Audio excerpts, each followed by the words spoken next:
exactly. And now we're here, and it's like that's fine. Hey, welcome alive. But I appreciate you. But yeah, nah. I think that they're gonna specifically have to step it up for the next one. I think you're definitely right on that, Will. If the story is still having the same kind of issues that I'm having with it now, yeah, I think that's gonna be an issue for 3 for sure. I mean, story has to be. People want to make people with Crimson Desert. Have you played Crimson Desert, Preacher? No, I actually haven't. So people have been I wasn't interested. gassing up that game because the gameplay is incredible and you could do all these things, but at the same time, it's like that's only going to push the game to a certain level. You need, it's like the game of the year conversation, which we're actually going to talk about today in regards to this Forza shit. It's different if you're a platformer or a fighting game or something like that, but if you're like an open world game, if you don't have a good story, it's going to... Fucking open world game, any game. If you want to be brought to the next caliber, you have to be a complete fucking package. You have to have the good writing, with the good music, with the good art style. Otherwise, you're just an average game. There's so many games out there that have great gameplay. There's a lot of games out there that have great story, right? But no real good gameplay. There's a lot of games out there that have great art style, but shitty gameplay, shitty story. There's some games even that have great, look at the 10 out of 10 from IGN mixtape. Great music, but there's no gameplay, right? So yeah, but the music even is all just purchased. It's not even, there's shit. I understand that. I'm just making the point that there's so many games out there that have 1 or 2 of the criteria, but doesn't have the complete package. So in order for a game to be nominated for Game of the Year or be nominated for one of the greatest, you have to have more than 1 or 2 good things that happen in the game. Yeah, and that's kind of the hard thing about even what up, Nate? And stuff right now.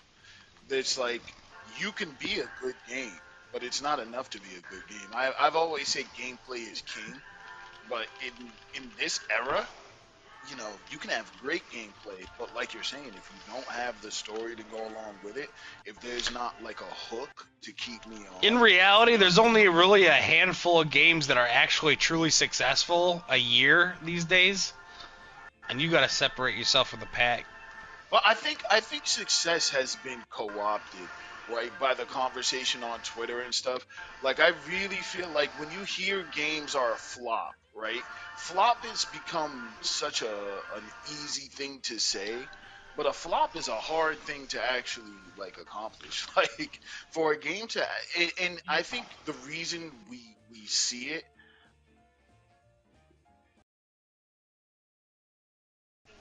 called that, and I think the reason we see people kind of try to push things as failures just because they didn't hit the million mark. It's because because we're so kind of used. I think financial fucking. I don't know what the hell the word you want to use it for, but it wasn't a financial success. I think people probably more what they should use. But we don't know what is a financial success and what's not a financial success if we don't know. The biggest thing is the budget. I know, but a third-party game that sells a million copies is roughly, even if you got all day one purchases. We're gonna get into those conversations. Stop spoiling it. Stop spoiling it. We're gonna get into the conversation because that is gonna be part of the topics tonight, and you guys are bringing up some very good points, and I think we got to clarify that up and see what people think about that, because people love taking little bits of different topics and throwing them and applying them to wherever they feel is right, when there's a lot of nuance, there's a lot of context that goes behind it, and making the statement doesn't fucking make it true. And we see this on social media all the time, where you are getting so misinformed all the time that people start to believe the bullshit, right? Even before the Helix, and it's happening now, before the Helix even got called the Helix, before we even had a hint that it was going to be some sort of PC type of console, people were already making assumptions like the fucking thing was out and we've been playing with it for a year, which is just one of the things that pisses me off the most. But Nelson, do your job and share the tweet that I just posted. Oh shit, I can't pause. I will in a little bit. Oh, see, that's what the fuck I'm talking about. Nelson's more worried about the game than the conversation. Well, I gotta worry about the conversation. I can't pause it. Online? You're playing that garbage? Bro, Nelson, remember my order that I placed yesterday for GameStop? Yeah. Those motherfuckers, I've been checking all day to see if it's ready for pickup, and they close at 6 on Sundays. I got an email at 6:45 that they canceled my ship because I didn't pick it up in time. What? So you could never pick it up, but they canceled it because you didn't pick it up. Exactly. I spent $116 out of almost $300 worth of games. What was you supposed to be getting? I was getting Yakuza, Pirate Yakuza Collector's Edition. I got that for $35. I was also getting, here, I got the list right here. Dragon Quest 1 and 2 HD remake. Ooh. I was getting Like a Dragon. I already said that. Damn, where the fuck? I do like when you post them deals, though. Yeah, my wife probably don't though. Yeah, tugging on the wallet strings there. All right, here, Marvel vs. Capcom Fighting Collection Arcade Classic. Atelier Resoloriana, The Red Alchemist and the White Guardian, Phantom Brave, and No Sleep for Konami. So I had 6 different games. Yeah, I'm pissed. I'm gonna call them up. I mean, I called customer service today, but they don't. I'm gonna call the store tomorrow and be like, "Y'all some fucking bitches, some fucking hoes. Y'all some hoes up in this. For real. Yeah, I've been waiting all day to pick up my shit, and then you tell me that you cancel my shit because I didn't pick up my shit. Bro, checking in that all goddamn day, like I'm waiting for a goddamn kidney.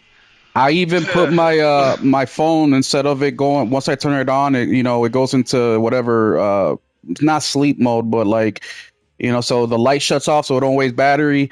I have it set for 30 seconds, so if I'm doing shit, it just turns off so I don't gotta waste battery. I even set it to like 3 minutes so I can just update. I did that from like 5 o'clock to 6 o'clock because they close at 6 today, and these fucking bitches 45 minutes after they close talk about I didn't pick my shit up. Fuck you. Anyways, what up, y'all? Hey, how y'all doing, man? I know we've been shooting the shit.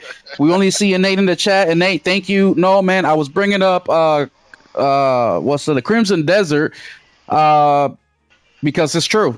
It's got great gameplay, a lot of shit you can do, but the story is ass. And we got into a couple other games to continue the conversation forward. But no, I don't love it. I haven't played it since I got rid of it back in whenever I got rid of that shit. But either way, once it's completed, it will I'll check it out. But mind you, Crimson Desert, I still haven't installed on my PS5. I get updates every day. Every day for that fucking game. There's an update. So as you can tell, this game was not complete when they put that bitch out. So for everybody who defended this fucking game, take a look. What game gets updated? And I'm not exaggerating when I say every day. Literally, every day or every other day, there's an update for this game. And once again, I am not exaggerating this. So how can you tell me your game is complete when you're constantly updating it every day, every other day? It makes no sense. But either way, tonight we got a great show for you guys. We have a special guest in the house that I'm going to introduce in just a second. But what up, Henry? How you doing? But real quick, a little bit of housekeeping. Starting, let me take a look at my schedule. I think it's starting next week, or this week, actually. Starting this week. Yes, starting this week, we are going to the 3 videos per week schedule instead of the every other day schedule that we've been running off of for the last 8 months, which before that we were doing daily videos. But I need some room to breathe. I need some room to calculate what I'm going to do next. Keep working on video ideas. So this is going to help out a ton. Also, the more room there is to breathe between the videos, to an extent, they do better. So hopefully this new schedule will work out for everybody. As always, let me know if it's not working for you or if it is. Members, huge shout out to y'all, man. We're still running at 18 members for the month. and you guys have access to videos all the way through June 15th. Let that sink in. If you are a member, you have a month of videos that you have access to by being a member that nobody else can see unless they become a member themselves. So I'm still going to be putting up content up there for you guys so you get to see it first, and then everybody else will get to see it at the appointed date that I scheduled the video to come out for.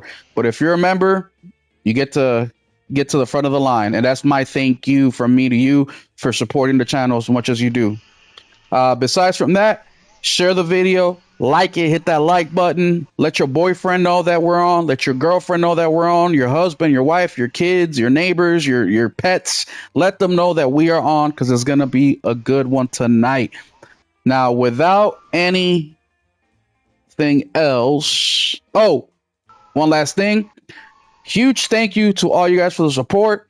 We are currently at 4,060 subscribers on the channel. That is amazing. That means a lot to me. As I've mentioned numerous times before, I never expected to reach this amounts. I'm just some regular dude who wanted to talk gaming, and I decided to go on YouTube. So I never thought that I would ever get more than like 50, 60 people. And wow, to see that we are 4,000 over that is just insane. So thank you.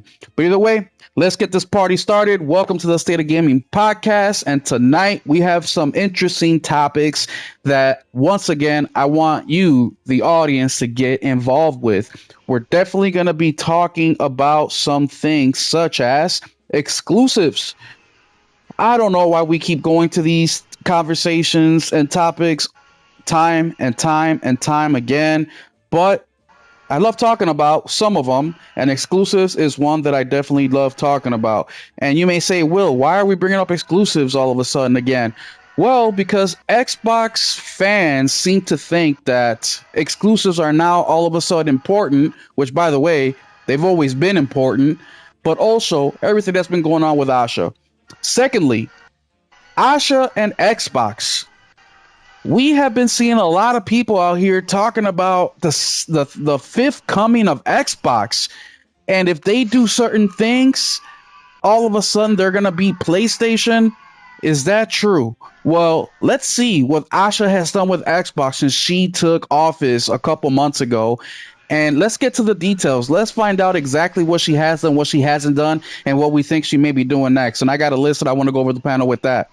Nintendo. Letters down. We are also going to be talking about Nintendo and the value proposition. So Nintendo came out to their shareholders saying that they want to increase the value proposition of the Switch 2 since cost is going up.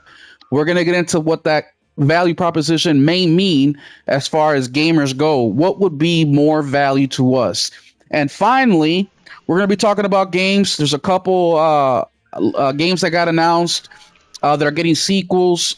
We don't know when, but the fact that they're working on them may be good news for some of you guys. But we're also going to be just talking about games in general that are coming up in the next month or two and see how excited you guys are for those.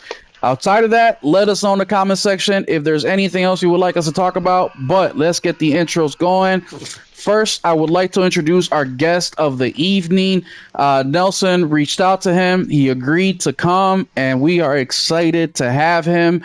We're going to be adding his link to his channel at the end of the stream. Since we are streaming on PlayStation, I don't have the option to change any of the descriptions until then, at least the easy way. So therefore, keep an eye out for that. But we have in the house Preacher. Preacher, how are you, man? Let the people know a little bit about yourself. What is it that you do? How long you been gaming? What type of games you like? Things like that, man. Go ahead. Awesome, man. I appreciate you. Appreciate Nelson reaching out, and I appreciate you, Will, for letting me come on. This is actually my first podcast appearance, so I listen to way too many podcasts, so it's super exciting to be on this side of it. We popping the cherry today, bro? Yeah, today's the day, man. Fire. His channel, he hasn't done a podcast, but his channel, he don't have very many subscribers, and it's fucking criminal because he's one of my favorite fucking videos to watch. I appreciate Nelson so much, man. You know, always showing up to the video. Literally one of the only people who watches my I was one of the first 6 people on the channel. Hey, Preacher, plug that channel. I was putting you on Facebook and shit. Like, y'all need to watch this guy. Bro. I appreciate you. Go ahead, plug your channel right now, Preacher. Let them know exactly where your channel is, where they can find you. Let them know right now. Let so people can find out about you. Thank you, man. I'm on the pews on YouTube. You know what I mean? I just like to talk gaming. You know what I mean? I feel like I feel like I'm falsely accused of being like a console warrior, but the console wars are over. Yeah. I don't know who else needs to hear that, but there are no more console wars. So I just like to talk about gaming news. You know what I mean? Whatever's happening in the gaming news, it is often Xbox, but you know what I mean. Anything that comes up is Xbox brings that on themselves though, because they never stop talking. Well, you know, and now they're trying to use it to their advantage. So you know what I mean. And we'll get into that as well. So yeah, you know, and if you enjoy talking about gaming news, you can always pop by the pews for a good 15-20 minute sessions of what the fuck is going on. So yeah, that's me. I'm mostly just I guess my gaming background. I'm lifelong gamer. Started on PS1. Just turned 30, so you know pretty much grew up on PlayStation. But I've had Xboxes, had Nintendo Switch, GameCube, so I'm all over the place. Got a PC, all that. So you know I love gaming all over the place. Big into horror games, big into fighting games. Surprisingly, not so big into PlayStation first party games historically, like Uncharted and stuff. I only played this generation. Last of Us only played this generation, that kind of stuff. You sound kind of like me. I didn't really get into PlayStation. Let me take this back. I didn't really get into different types of games outside of like sports and Call of Duty for the most of my life. And I didn't get into the other games until basically 2017, 18, right around there. Wow, what made you try different stuff? So what made me, I always use one, if you don't change, you never evolve. And the way that I see gaming is the same way I see food or anything, but I apply it to food a lot because I love food. Who doesn't love food? That rice and chicken hits. That's just fire. You get that fried chicken not fresh out the grease, you're gonna enjoy that dinner. But that ain't the only dinner that's out there. And imagine you can find a different food as much as you love that chicken and rice. You're only missing out if you don't. So I decided to expand. Holding yourself back. Yep. But yeah, so what kind of, you said fighting games, horror games, Resident Evil, I'm guessing? Nah, actually, I'm a Silent Hill guy. I'm a Silent Hill guy. I'm not gonna lie, I like really niche Japanese horror. You know, I like some real like Siren and shit. Yeah, like Siren, man. I got that Siren Platinum, man. I love Siren. Oh, Siren is so good. You see, that's what PlayStation needs to get back on. They need to get back in their Japanese bag, and you know, that's no shit. Get out of the West, just run. That is what I grew up loving about PlayStation. Like, it is so weird to me that the conversation is like, what is their first party games? First party. PlayStation has no games because there's no first party games. Excuse me? There are so many games exclusive to the PlayStation platform every year. Like, it's actually ridiculous. That are default exclusives. And you know what I mean? Absolutely. And we're actually going to talk about the Japan thing a little bit because I've been having this conversation personally. And shout out to Henry and RPG. Because I've been seeing a lot on social media about how PlayStation needs to go back to Japan. And what people mean by that is how they need to focus on Japan for more sales, more console sales, more game sales, more games for the Japanese. And look, I'm not against that. Made by the Asians that are fucking just. I'm not against that at all. But what I don't understand is Japan's market isn't going to make or break PlayStation because they're making it seem like let's just ignore the rest of the world and focus on Japan. When I'm like, why? PlayStation is big enough where they can focus on both. Well, yes, but I'm not talking from the gaming standpoint. I'm talking from the business aspect. From an audience standpoint, it's it's like the 5th biggest market. Yes, but either way, so we're gonna talk about those as well. But what else, man? You love the super niche horror games, which is dope because I also like horror games, not because they're scary. I like horror games because they generally have interesting stories, right? So I love supernatural stuff like that. I love watching or listening to creepy pasta videos on YouTube. Like I just love horror stories because they are some of the more interesting ones. Uh, Anything else you want to let the people know, preacher? Yeah, no, I definitely agree with you on that. Like, same with you.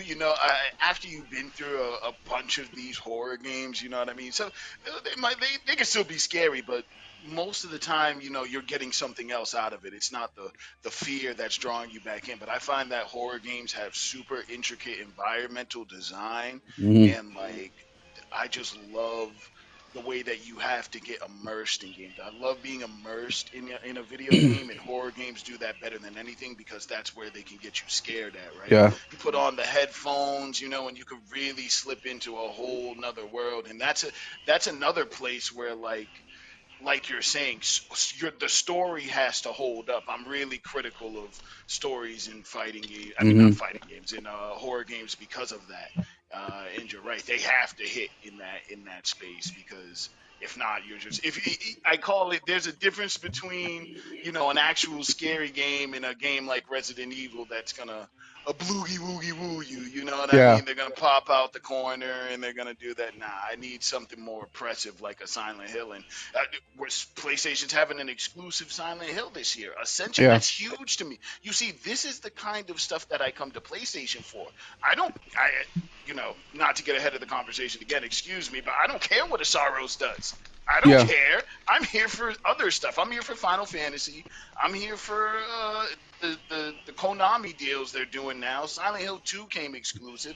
I can't be anywhere else but PlayStation. You know what I mean? And what's crazy Yeah. about what you're saying is that these exclusives, right, where they're niche, right? Let's not get it twisted. They are niche, but when you have multiple niche genres that are Tons of them. If you exclusive, like then Yeez, you I can't start. even play Yeez on Xbox, dude. Right, No, right. yeah, Oh, shout out to you for knowing yep. Yeez. Hey, Yeah. that's old school, baby. Yes, sir. Yeah, you can't play that on Xbox. Yeah, what are you gonna do? Hmm. What are you gonna?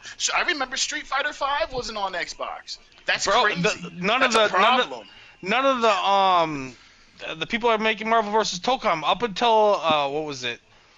The last game, it came like a year later to Xbox, but those games weren't going to Xbox at all for like a generation and a half. Yeah, all the Japanese, so much Japanese stuff, and that's why I'm sorry I keep bouncing around here, but they keep saying that Final Fantasy 7 Rebirth is gonna, I mean, the next Final Fantasy remake jump off is gonna be multiplat. I can't see it, bro. The bread is just buttered on PlayStation.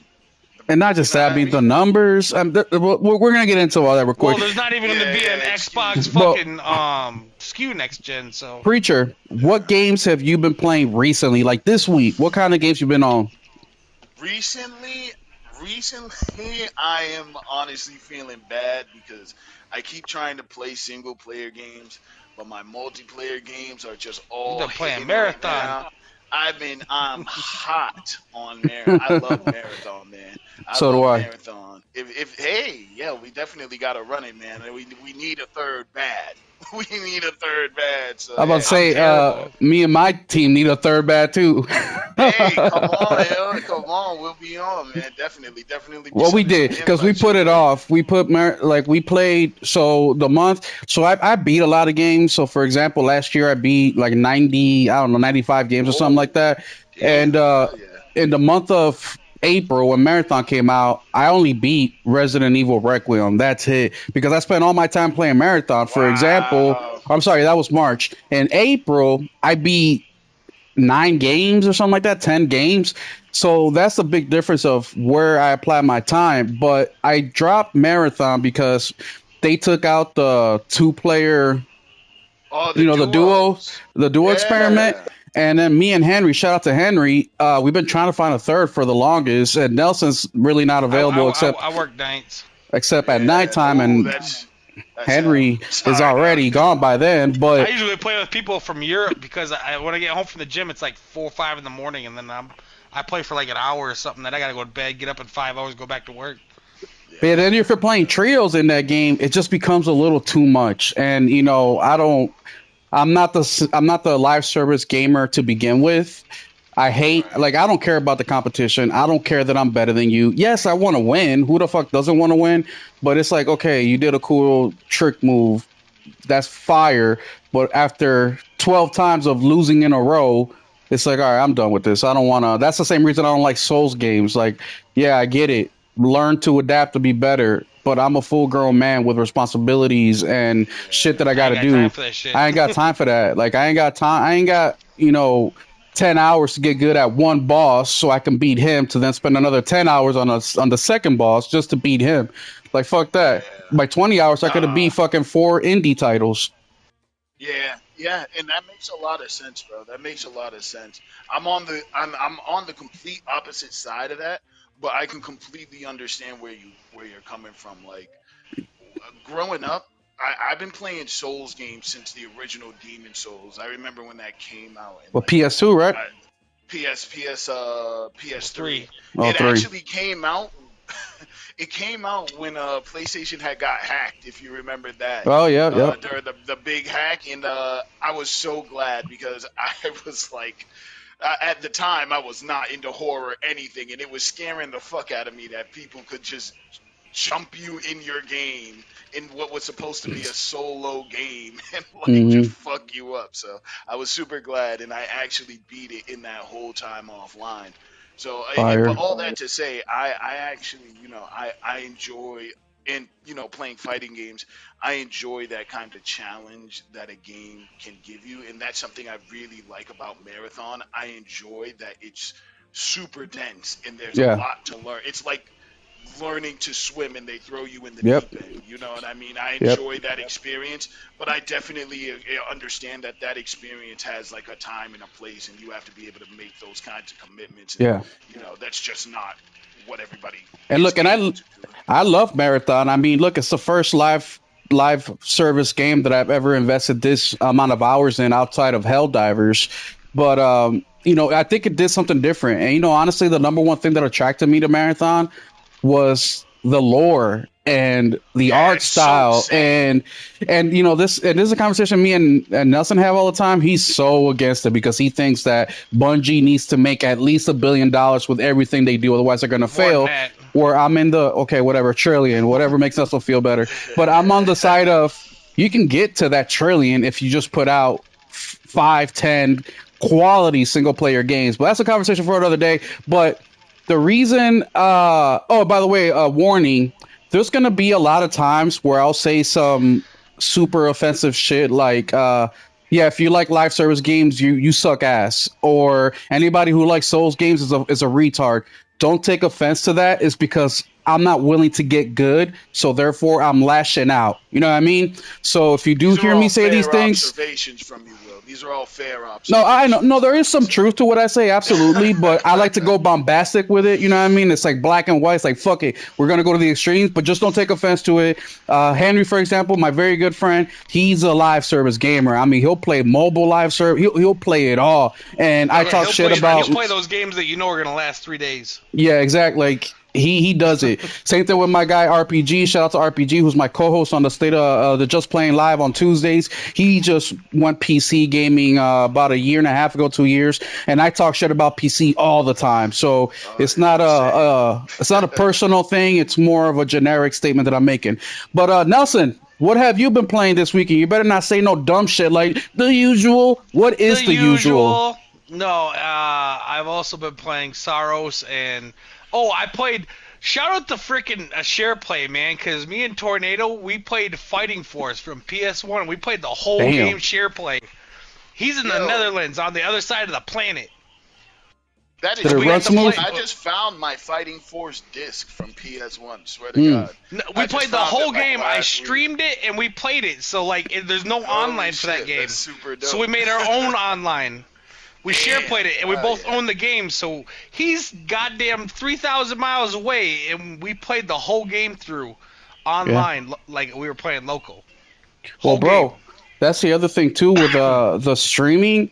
Like, I get it. People want the native, so do I. But I went on vacation this week, and I was 200 miles away from home, and I hooked up to on the portal, and I streamed games just fine off hotel Wi-Fi. The thing fucking worked beautifully. Yeah, there were times where it took a little longer to connect than others, but at nighttime when the family was chilling on the phone, watching TV, whatever, getting ready for bed, I was out there playing on the portal, having the fucking time of my life.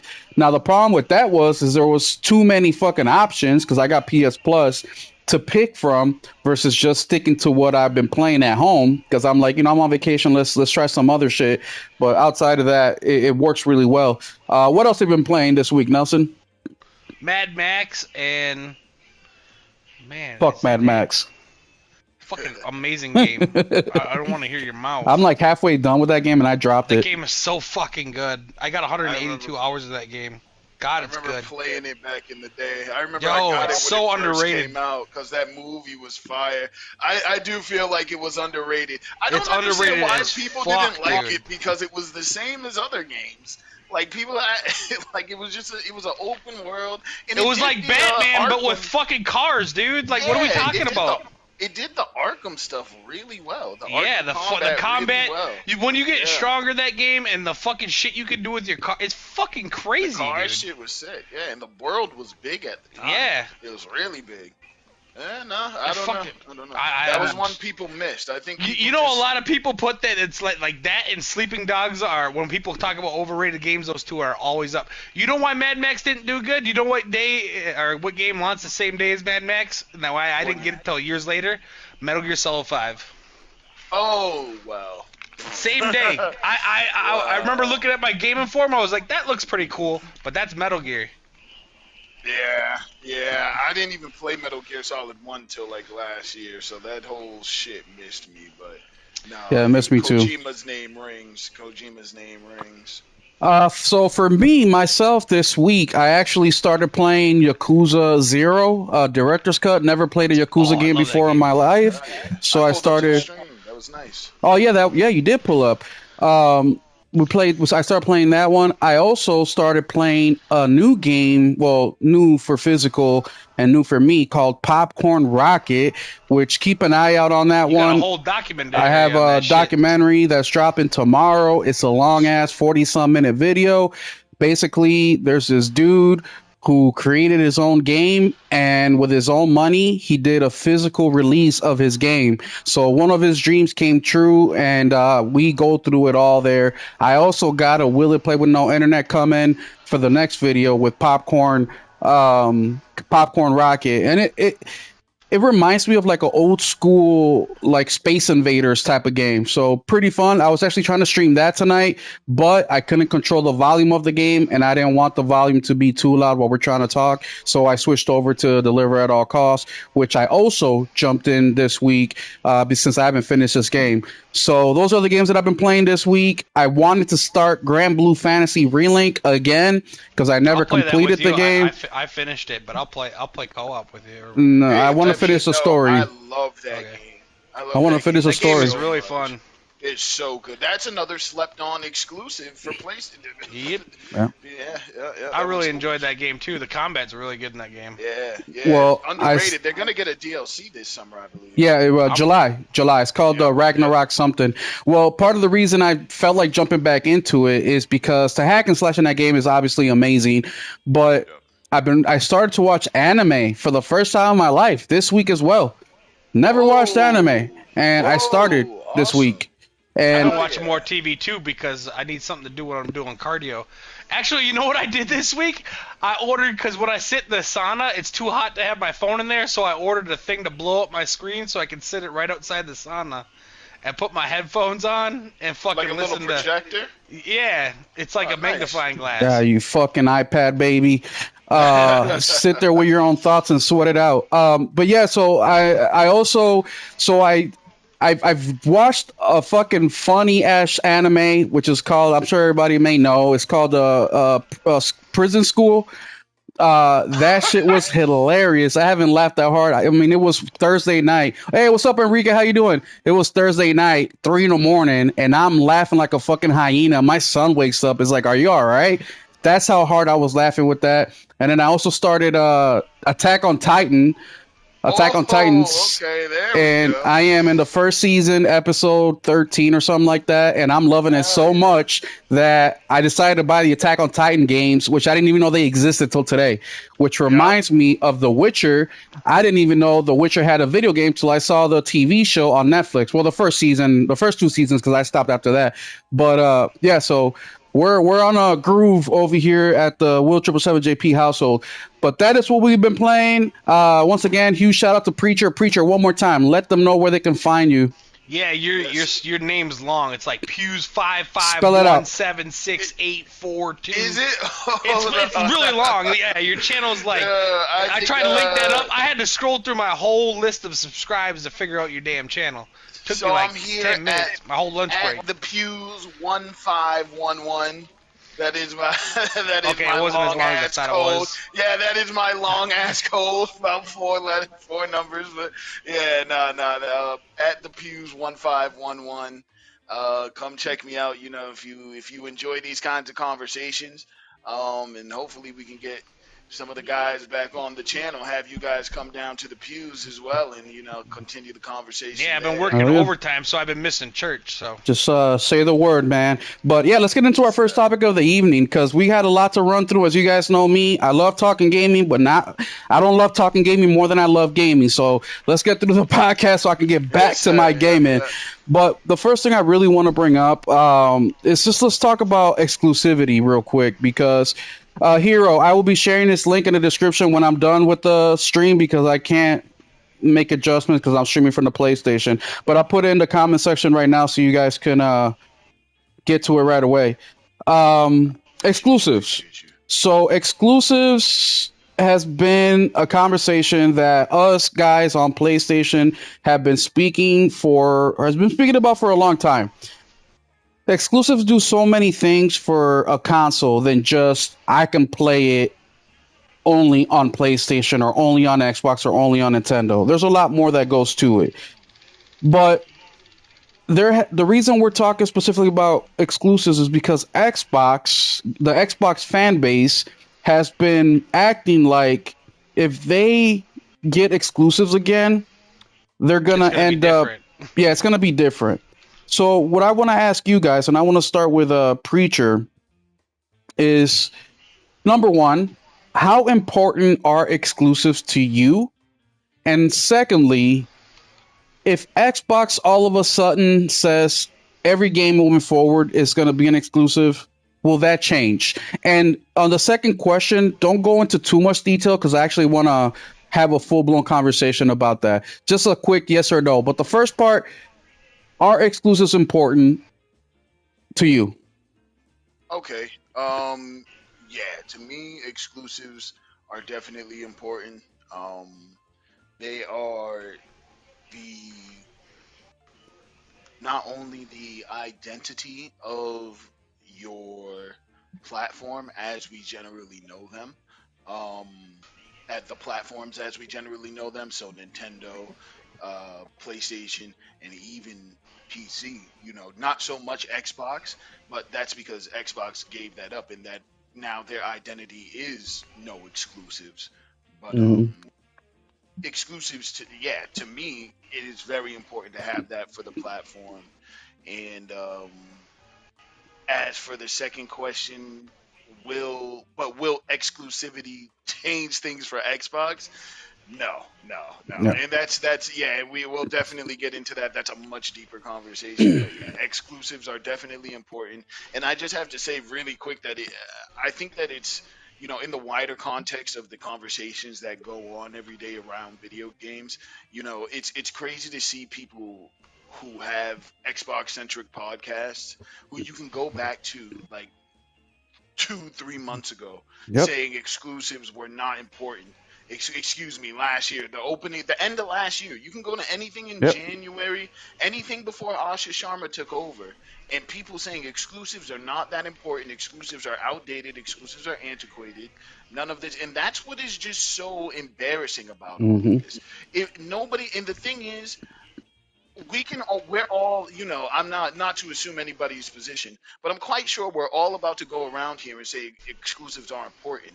And I think it's important to do because for a second it was in question, right? For a Yep. second it was never actually in question, but people, that's the scary thing kind of about the Yeah. Xbox community, The is They there's just so gaslighting. go with many of them whatever, dude. and they're so coordinated that they will just continue to say it until it's like Until it's someone just tells them to noise. shift. Yep.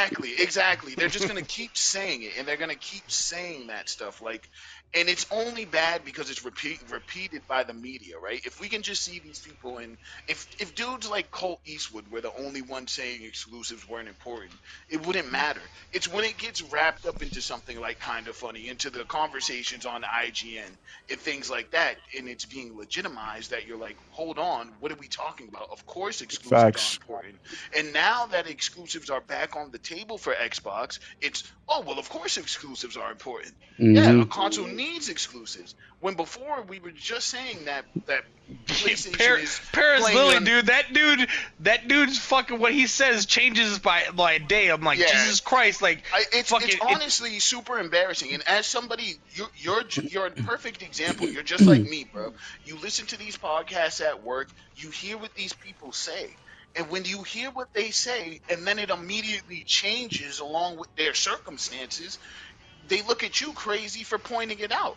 You're mad at me because I listened to you and heard what you said and remember, and now see that you're Like, changing yeah, you were what telling me you're the saying. opposite last week. Like, Yeah. can we So it's stick to something for like a couple weeks? right, right. And you even see it now. You see it now in a guy like Jez Corden, right? A guy like Jez Corden knows that's what's so interesting to me. Dudes like Jez Corden understand the situation that they're in, right? He understands that exclusives are not going to fix Xbox, but he is an Xbox fanboy through and through, like a real actual fanboy. So he wants it to happen. He wants it to happen bad. And so he's going to That and steer the his audience, the conversation. people who click on his articles and make him money, need to Exactly. They hear want it what to, they want to hear. and he's gonna say it. But when Otherwise, you know you he's the see only him one going left back working and there, right? forth, yeah, and you see him going back and forth on, exactly. They laid everybody off, but you see him going back and forth on it. You see him going, oh, well, they're gonna have exclusives. Well, they're not gonna be, because he knows they can't. They cannot. And even if they did, nothing would change because people act like Xbox hasn't had exclusives for the vast majority of this console generation. The change only happened like 2024, right? February 2024, they have the whole just four games meeting.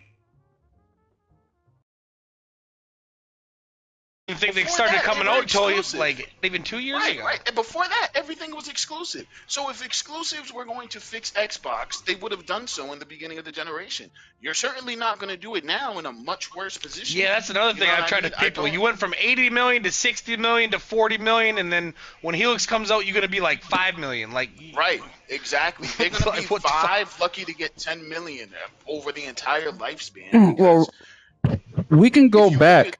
Go oh, ahead, finish sorry, up, sorry. Richard. No, you're good. No, yeah, sorry. Just one last thing, because if you look at what's really funny to me, just to drive the point home about exclusives, what I ask people this all the time, and this is when people start ducking you on Twitter, right? They got a lot to say back and forth, and then when you ask them a real question, they all of a sudden it's silence. What game is going to what exclusive game is going to do it, It was right? What it, Starfield that launched already, and it was shit. Launchfield, Starfield didn't do it. Starfield didn't do it. You know what I mean? Hellblade didn't do it. Forza Horizon didn't do it. You know what I mean? Hi-Fi Rush didn't do it. South of Midnight didn't do it. Grounded didn't do it. All these games were exclusive. Forza Horizon 6 is exclusive right now. I bet you it's not going to do it. People are not coming to Xbox for these games. The thing is, and the Fuck thing that that. people don't Xbox want to friends admit, themselves already moved to PC. right? Most of the Xbox dudes are PC refugees now. And now they're trying, like dudes like Gaz are super embarrassing. You spend 5K on a PC but you're still capping for Xbox. You know what I mean? Like, even you have to admit and what people won't admit is it's the quality of the games. Exclusives can work for Xbox. If I can make a small amendment to my answer, exclusives could work for Xbox. They certainly could.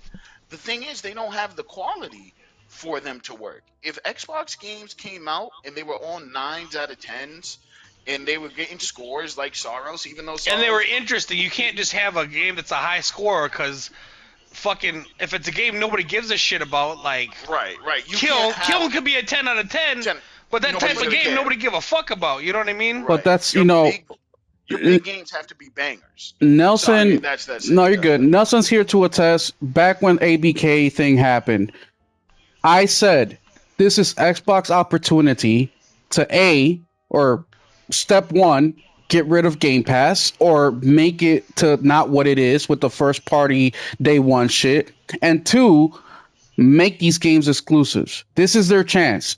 Nelson said they can't. They need to make that 80 billion back, and they're going to be losing money if they make them exclusive. I said, what is the deal? What is the deal with you losing money for the next couple years after you've been losing money for the last 15 years any damn way? What's another extra couple of years? That conversation alone is why exclusives aren't coming to Xbox. The time for that came and went. It came and went super quick while you guys were out there defending the acquisition. Okay, that's one thing. Yeah, but then you were ABK. That's too big of a pie to only sell to the neighbor. Even then, I disagree with that because you could make it. You have PC there as well, which you'll be making money. I know. But where does Call of Duty make all its money? But that's where the second part of this thing comes in. Number one, that was your time to change things around. Secondly, like Prophet said, and I literally just had this discussion with somebody on Twitter, is the fact that Xbox is putting their games on PlayStation. I'm sorry, let me take that back. If Xbox stopped today putting games on PlayStation and they made them all exclusives, it still wouldn't help them because their games are average at best. And then they love talking about Forza, the new Forza. Like, see, this is the one that's going to change things around. My guy, Forza has always been good, and it never changed shit around. It's the same. It's just a new backdrop. Hey, they're all 92s. They all got the same score. And even then, Forza isn't. You need more games. You cannot just have freaking one game carry you. Now, this is I literally posted this 7 hours ago, and I replied to somebody who's replying to freaking Tim Dog's tweet. This person, Nuno Ashfield, said, people mock, but that's the way. Xbox, and by the way, they spell Xbox with all capitals, need to operate on a massive loss on short term in order to regain customers' trust long term. It will all pay off, and by the time COD is free to be an exclusive, Xbox will be the de facto console to go to. I said they were on a loss for over a decade, and it did nothing for them. The time to be at a loss was right when they bought ABK, and they now have a whole bunch of games coming. These that are mid. They chose to go third party because they were tired of losing. $500 million on PlayStation with mid games is something they are not going to give up, especially if they start to make good games. That number will only increase. So they made $500 million on PlayStation from the shitty games that they put over there. Now imagine when they start putting out good games, how much more they're going to make. And that's what I was trying to say. Good or something. So you think I'm not convinced that they have good games. Well, no, they don't. They don't. That's Fable is going to be. I don't think Fable is that guy. Me neither. Fable is that guy. I think Fable. We're talking about a first-time team, right? This is a team on their first time, and they have something that has the expectations of like The Witcher 3. You know what I mean? That's unrealistic to expect from these guys. No, I know, and everyone's like, "Oh, they make Forza's great." I'm like, "Yeah, but you don't have character writing, you don't have combat, you don't have story." But remember, guys, a whole different ball game. Yeah. Remember that they're see, but this is where I think the nuance is lost a little bit, because when you hear an Xbox guy say something like, Fable is going to be one of the best games of Xbox, right? That's exactly it. It's going to be one of the best games for Xbox. But once you put it out to the market and when it competes with other games, it's just going to be maybe a slightly above average game. That is not enough to get people to ditch have a Capcom quality game where they're at. Your point is exemplified. Your point is accentuated by the fact we see the numbers now. Like you said, they only had a $500 million. I mean, they had a $500 million in sales, right? Like they made a lot of money. That's not money they're gonna give up. But you look at the actual sales. People aren't buying a lot of those games. Most of those games aren't touching over $500,000. I mean, over 500K. Yeah. The most was Forza. That's where most of that money came from. So who is gonna buy then a console for these games, right? That's exactly it. It's just they don't have the games to support this exclusive model that they want. You know what I mean? It's nice to want, but you got to be able to support that with the quality and the high draw that the other platform holders continue to have on a regular basis. You know what I mean? And if Soros is showing anything, it's that even really good games cannot take off in this era because there is so much to play. There's so many options. You know what I mean? If not everything strikes off for you, people might skip it or or wait for a sale. You know what I mean? So you got to be able to come with everything if you want to have something that's going to be able to not only sell to people on other platforms, but be a system seller for your own platform. You know what I mean? And that's where Xbox should have spent all that ABK money. They should have really reinvested in their studios, and then they could have had exclusives.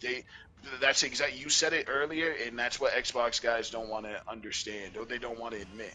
They spent their exclusive money. Yeah. You spent all your lunch money, bro. That's the thing that I've been saying forever. Instead of spending $80 billion for freaking ABK, they could have spent $2 or $3 billion on getting some AAA exclusive games for their fucking system that could have actually changed everything. That could have now changed you went and bought a big ass company who relies on companies that ain't everybody but you. Right, and you tried to make everybody but you. Everybody. Yeah, but we can afford to Call get of Duty because Bobby Kotick was strong arming them and saying, "Yo, if you don't give us a higher percentage, we just not gonna put out on your system because we don't need you." because we don't need you. You ain't worth our fucking time. And mind you, this isn't the first time Bobby did that. Bobby also did this during the PS3 Gen 2 PlayStation 3. Yeah, because they weren't selling on there. So it's not an unusual thing. See, and real quick before I say the next thing I'm gonna say is people are talking exclusives with Xbox, right? Like it's something that may happen or whatever, but nobody has ever even asked, does Xbox even want exclusives? Because the gamers can want whatever the fuck they want, but if Xbox doesn't even care about it, which we know they don't because actions speak louder than words, it's just more gas being blown into the air. It's like, bro, we've been having these discussions. That's why I don't console war. I hate it because it's just the same redundant fucking shit, the same jokes, the same people that we're making fun of. And look, it's fun to poke on it every now and again, but fuck, day in and day out. That's why I don't listen to podcasts on YouTube. That's why I stopped watching gaming content on YouTube in regards to current news, because it's the same fucking shit. This console's good or this console's bad. Like, I don't give a fuck. Talk to me about the games, what's coming next, what's being new in the industry. And when you look at Xbox, you have none of that. You have none of that. The discussion is always about IPs that are 20 years old. Like, what's the last Xbox IP that is not more than 10 years old that people talk about today? I can't think of any that are less than 15 years old. I guess we got to give them Starfield. People at least talk about it. Well, they do. Yeah, but not in a good way. Yeah, exactly. Exactly. That is true. Yeah. But, okay, the next thing that I was going to say is Asha, right? Asha has taken over. Well, before I talk about Asha, anything else you guys want to talk about exclusives? I'm sure shit will come up as we start talking more, but anything that stands out and specifically the exclusives? Yeah, I just think like we're saying, you have to have the quality to support the Mm-hmm. exclusives.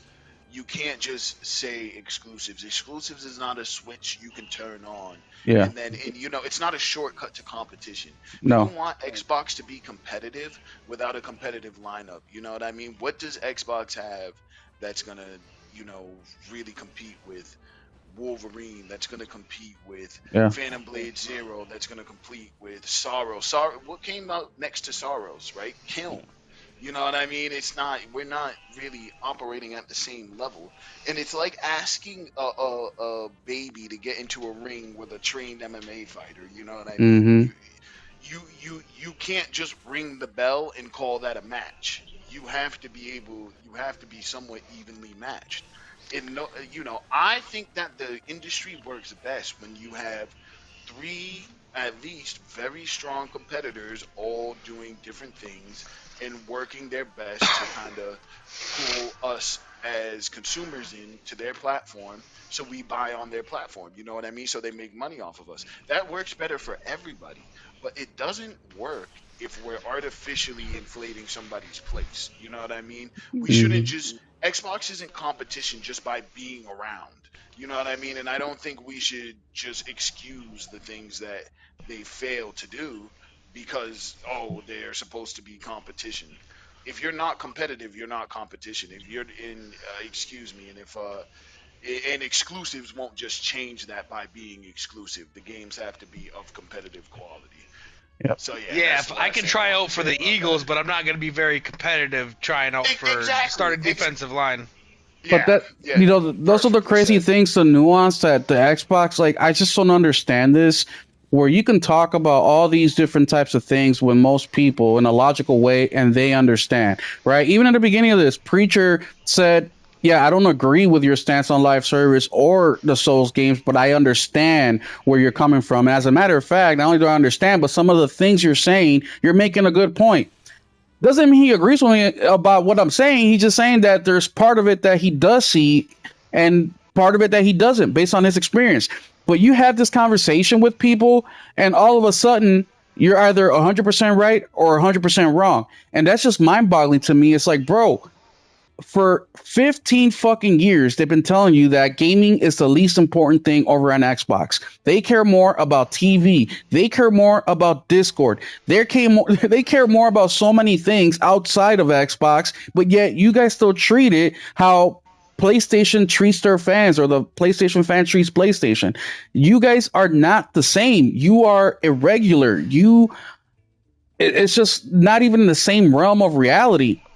But we have Asha in there right now. And Asha, in all reality, hasn't made a lot of promises. But if you listen to your average Xbox fan, they will lay shit out to you like if this is a promise that she made to the community.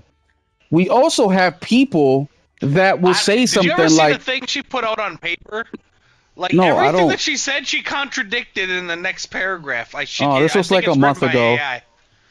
But I do have a list here of shit that's actually happened since she's been on Xbox, and we're gonna go over this list and see if they are important, what does this mean, and all that.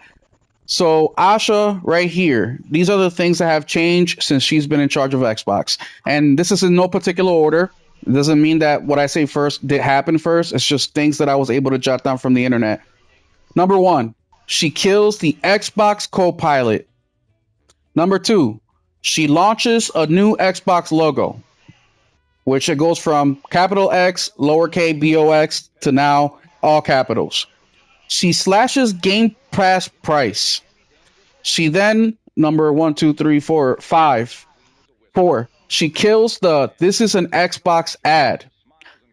Five, prioritizes console, which I don't know how I exactly, don't. but Yeah, I'm when going did to that add that in happen? I there. must have missed that. Six, updates achievements. Seven, review exclusives. Review. Once again, we don't know that this is the case. I'm just adding this in there. Eight, announces Project Helix. Nine, brings back Xbox Fan Fest. And any I of would these say things. I would say introducing Helix already is not a good sign because they're trying to get you off of the fucking Hold on, platform that they Nelson, have because now. we're going to go one But by all one. right, all right. But none of this really says anything about gaming. Okay. But number one, kills the Xbox Copilot program. Preacher, what do you think about that? That specifically, yeah, I had a lot of fun with this because this she did that on the back of her adding like what was it, 5 or 6 cronies from Mm-hmm. Core AI onto the Xbox team, right? Yep. So what was the fear when Asha Sharma came into power, right? Yep. AI. It was AI is going to take over Xbox. AI is going to take over Xbox. And between there and here, that has happened. And like, but between that, you got some tweets. Nothing really tangible. You got a couple of tweets, and now people are telling you that's okay. AI, core AI, did come and take over Xbox. That's exactly Mm-hmm. what just happened. And when they took down and they did like a capitulatory move of taking down an AI chatbot Copilot, right? Which is essentially a search engine, right? They were essentially going to use that as like kind of like how PlayStation has help cards and Yep. like just so you don't have to. That's almost a good implementation of AI.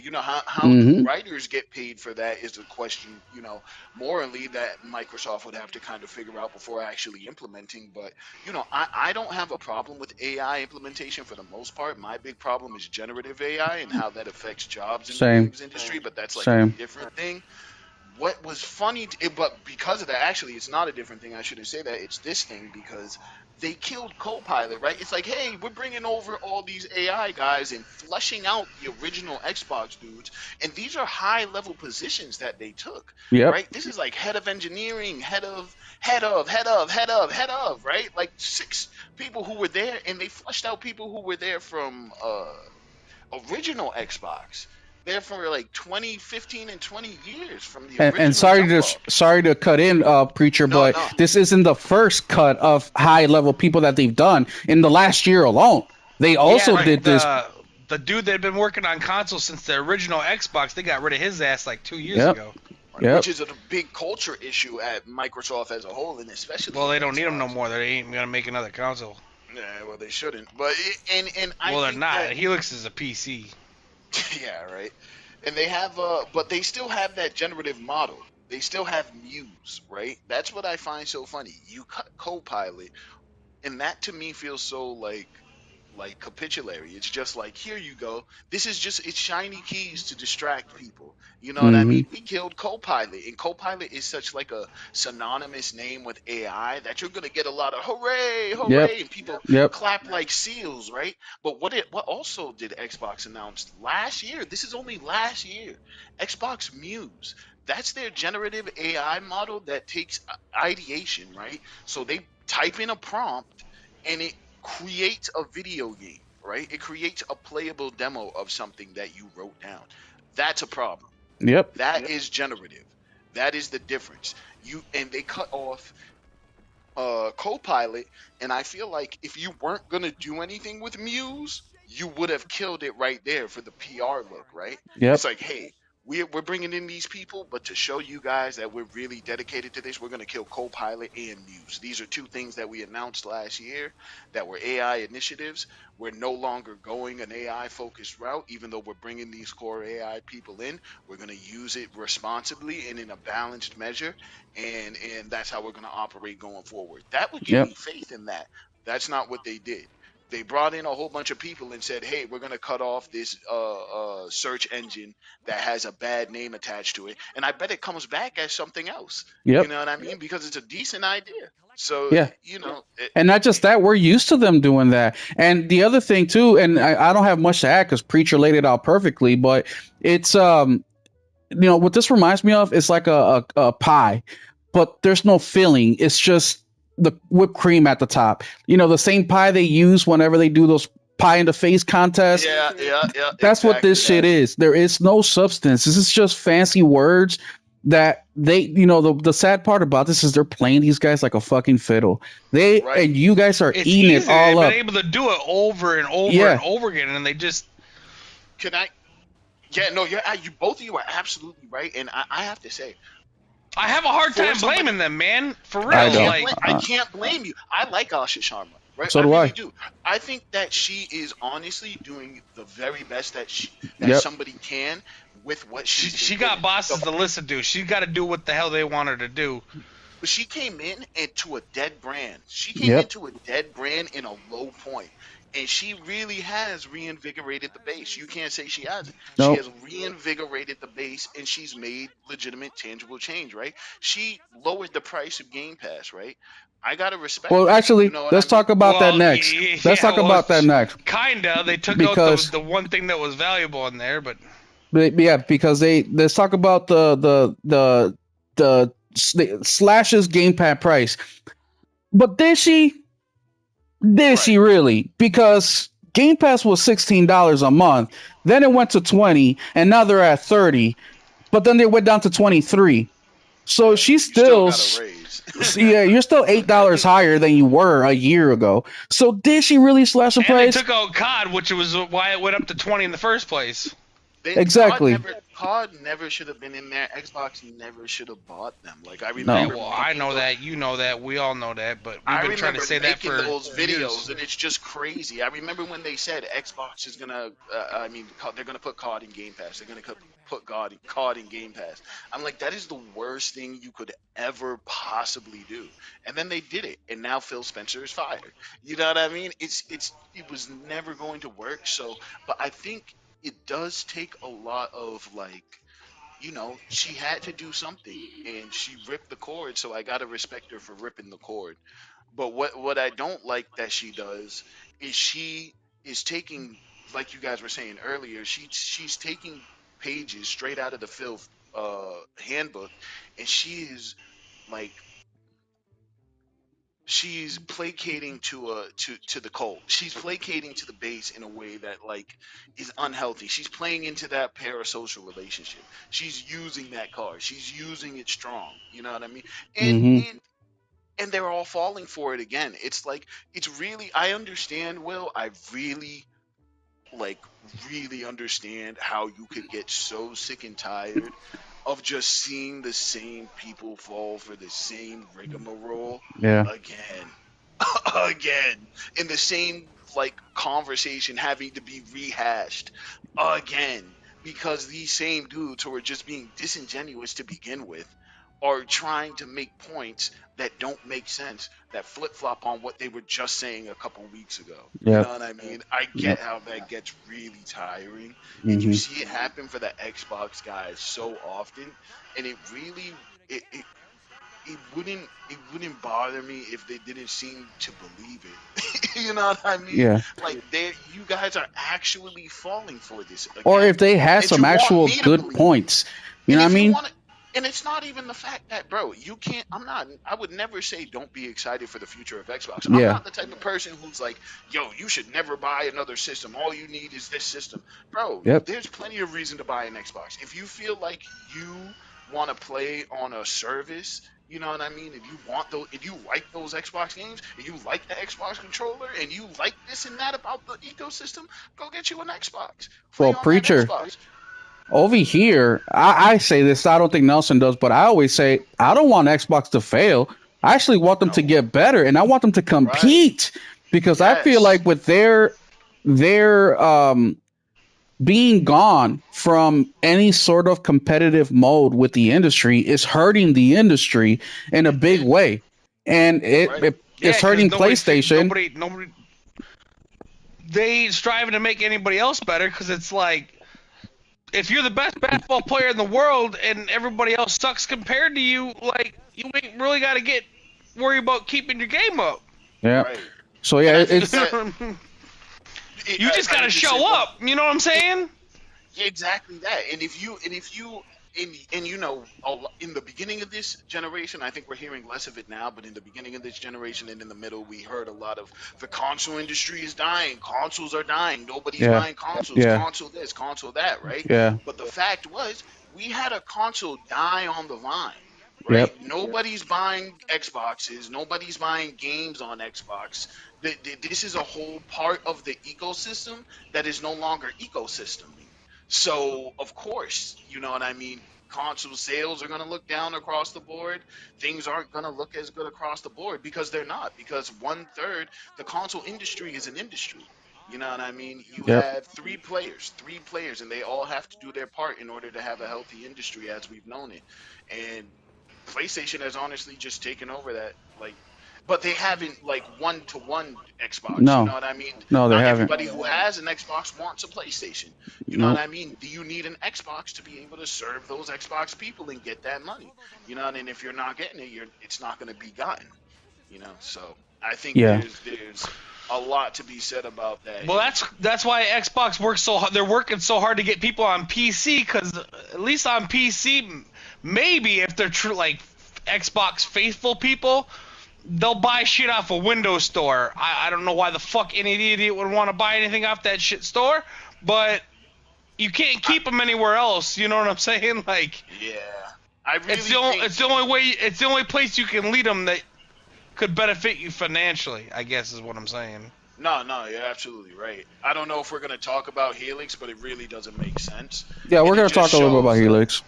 okay, yeah, because it doesn't make sense for them to have, like, uh, Helix? different ecosystems on their store. It just shows No. that this is Xbox's No. last hurrah. Well, The whole remember, damn thing doesn't make sense. 'Cause Remember- nobody's don't gonna compromise your store. The But whole we don't- point of a yes. console is the store. but we don't know. Once again, a lot of the shit that we hear is coming from these guys who don't know what the fuck Xbox is even doing to begin with.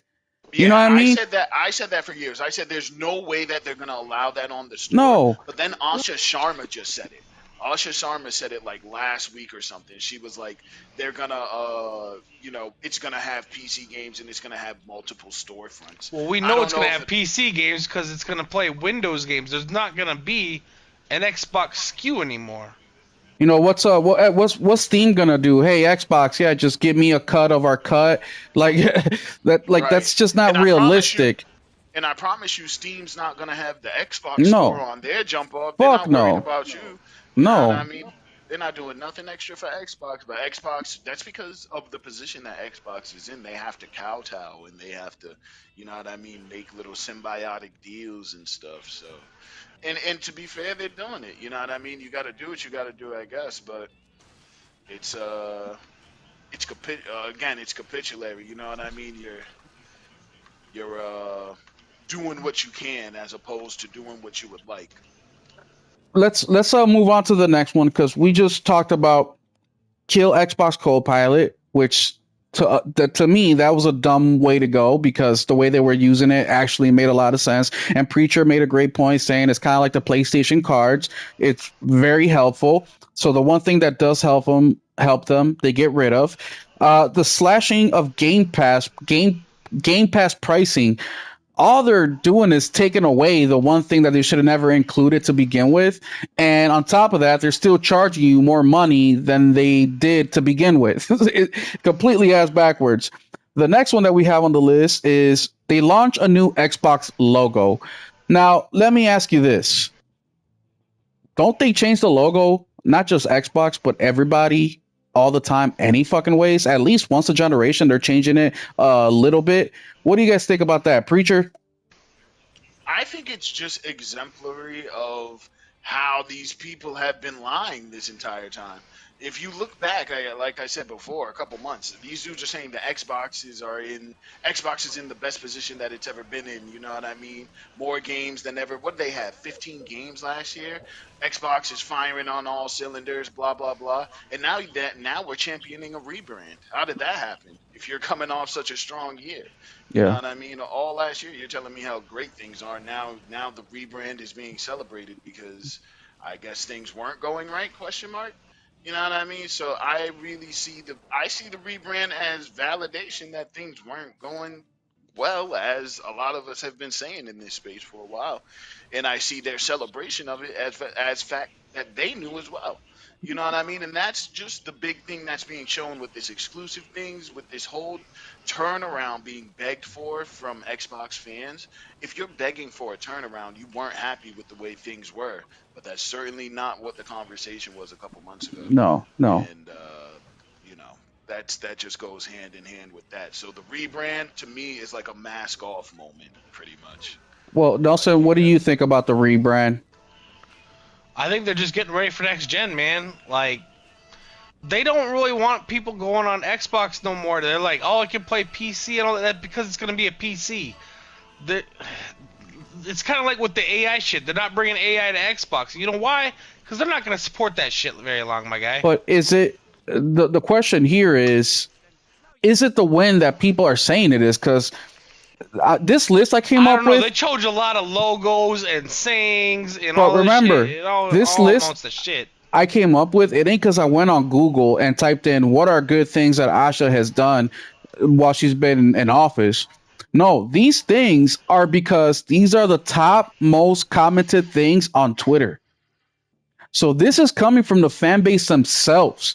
They're saying that the things she has done that are amazing are killed Xbox Copilot, slash Game Pass price, and launch new Xbox logo on top of the other things we're going to get into.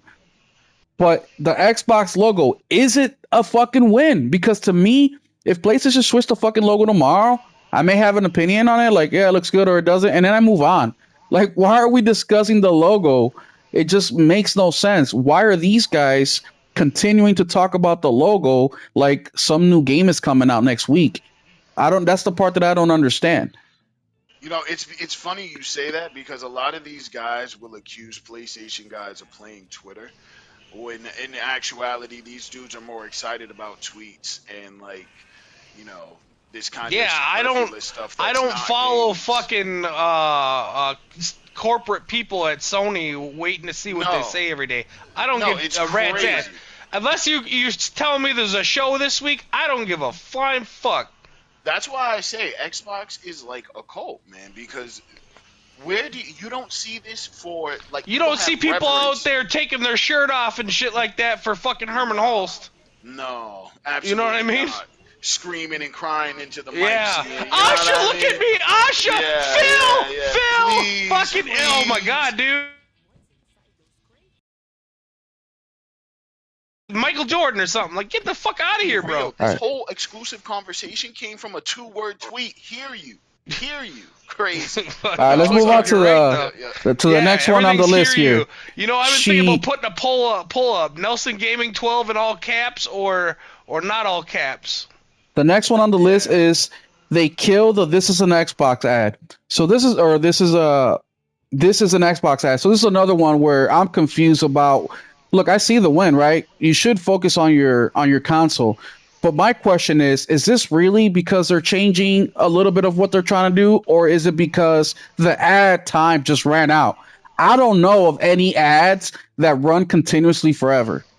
You Every know, 6 months, a year and a half, hell, maybe even 2 years, they switch up marketing. Is the marketing just done for this as an Xbox?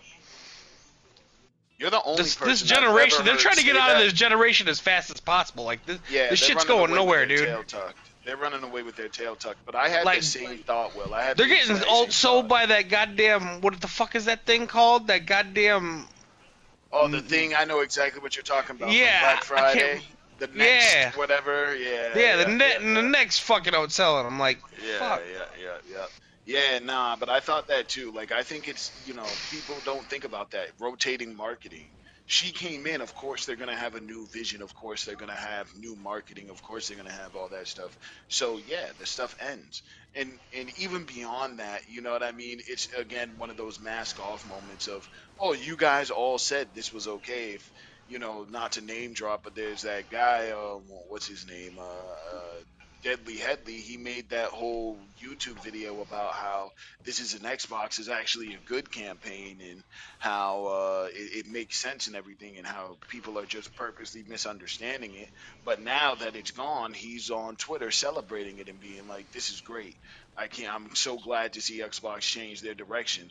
But you like the direct again. I know I keep going back to this, but you liked the direction a couple months ago, and now that you're seeing things have even a chance at changing even a little bit, you're completely flip flopping on what you've been saying for like 2 years. And I think that that's insane that people in this space are allowed to get away God with damn that. it.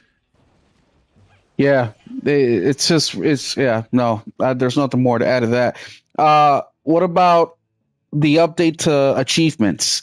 Like, the PlayStation has an update for the UI. Like it feels like every couple months now. Why do they consider this a win?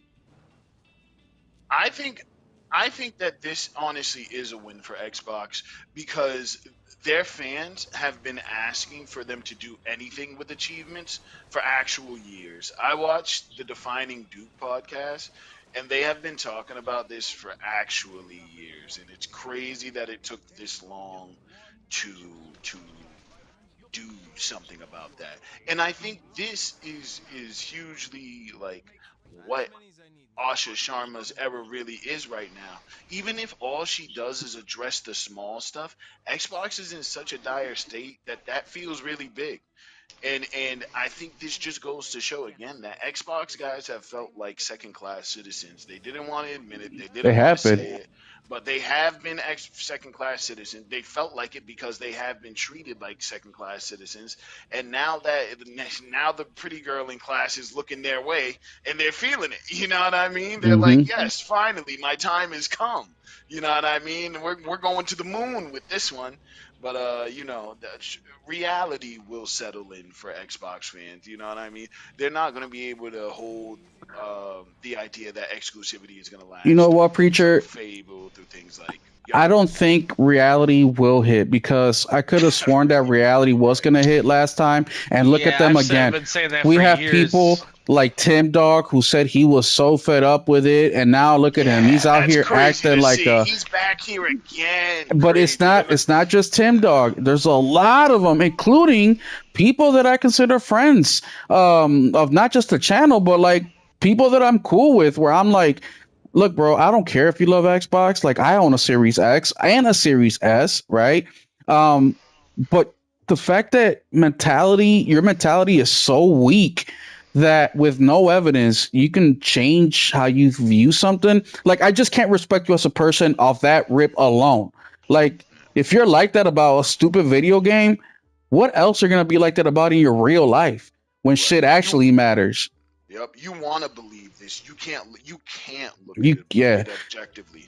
You're It reminds failing me to of the. look at it objectively. It reminds me of the fucking Dallas Cowboys. Like they drafted one good player. And again, this is our year. This is This is it. it. This Like is it. fucking This like is our year. goddamn. Yeah, yeah, Like yeah. bro, you were 2-14 last year. This is not No, it. no, Nelson, this is Hope not for even. improvement. That's not even accurate because even a Cowboy fan after game 3 that they lost, they'll be like, damn. Once the season goes on, yeah, that hope will Yeah, still that's be true. there. When it But says eliminated from playoffs, they're not still shouting from the rooftops saying this no, is our year. and now they're back out on the field saying we need this or we need this player. Let's trade for this. Fire the head coach. They're asking for some sort of change. This guy, these people, they need to be studied by psychologists because this isn't normal. And I'm being It's an serious right actual now. cult. It's an actual It cult. is. It is. I really do believe it's a cult. Like, and I don't say that lightly. The behavior that they have, it's rhetoric. You know what I mean? If you Mm-hmm. listen to multiple of these podcasts, a lot of them are saying the same things. A lot of them are towing the same lines.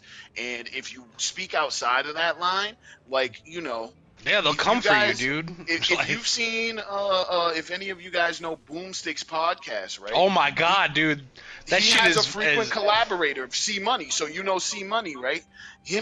Him and Boom got into the disagreement on the last channel, and I ain't seen him on Boom's channel since. I ain't seen Yeah. him on Boom's channel since. That was like 2 weeks. They're supposed to be on a syndicated podcast each week together, and I ain't seen my man since. So I listen to yeah, Boom sometimes too, just because it's one of those things that it's a guilty. it's so pleasure. fucking He crazy. is it's just nonsense. It's so fucking ridiculous that It's just nonsense. Like, it doesn't even make sense. it's I don't so know how you guys crazy. I do it, can't bro. look away, dude. It's like watching. It's No, like it's watching. a sickness. It's a sickness. I It is. can't. It's a I failure can't. on my part. It's a failure on my part that I It listen is. to this guy. But- He's Bro, crazy. But I it's- barely want to do my own podcast, let alone listen to shit like that. I know, but it's so Fuck, fucking no, wild. You're like, nah. because he believes it. Because he yeah, believes yeah. it. That's why it's like if you So actually It's kind of look at like watching the what you're Joker, telling me, like Nelson, what you're telling me is your neighbor every day goes outside to their porch and shoots up heroin, and every day they're about to OD till somebody comes with an EpiPen. And what you're telling me is you cannot I go stop. watch. But yeah, I go that's watch. then I you're go wrong. watch. You're wrong I'm for that watching. too. I'm looking. I'm watching them. I'm like, oh, You're right jeez, because again, that those extra again. views keeps them fucking going and motivated. Because look, the other Oh, you're side not of wrong. this that But I it's think so there wild, are dude. some It's people fucking that are cultist crazy. members for real, right? They believe it. Whether it's true or not, it's irrelevant. They smell the hope, so they're after it. But there's other people who they see this as a monetary thing, right? It's just more clicks, more views, more money. And look, I get that part as well. I won't sell myself for that because I'm a full grown man who has principles and I have a living. I make my living. I can disappear from social media today and live the rest of my life perfectly happy, right? I'm not dependent on social validation. But there's two sides of the coin, and we really have to look out not for the guys that are doing this for the money, but for the guys that for real like the Dustins, they're doing it for the money, man. They don't give a fuck. They go wherever the wind blows because they're doing it for the money and they need their channel to be active. But then you have other guys on social media like Boomstick, right? Who they for real believe this shit and they keep spreading this fucking venom. So then when something happens like exclusives aren't coming, they're all ready to jump off a fucking bridge and then talk about how the video game industry is doing shit incorrectly and everybody should follow the last place Xbox on how to do things because they're so successful at it. It is a fucking poison and a disease to the gaming community, and I'm willing to take it further. It is a poison to the internet and fucking general. The next thing on the fucking list here is bringing back Xbox Fan Fest. That's another thing that they call a win. I think it's a win too. I think that meeting up socially for events for your product, your preference is cool. If you're a Coca-Cola lover and there's a Coca-Cola convention, yeah, I think it's cool that you should be able to go try the new flavors that they may come out with or whatever. Fine. But is it that big of a win where we're rooting back to having great games and exclusives and trying to do shit with the console that they should be doing? Is that what this translates to, preacher? Um, I think I definitely agree with you that them bringing FanFest back is a good thing. I agree with you that I would not like. I wouldn't attend like PlayStation Expo. I don't think. You know what I mean? If it's near me, I would.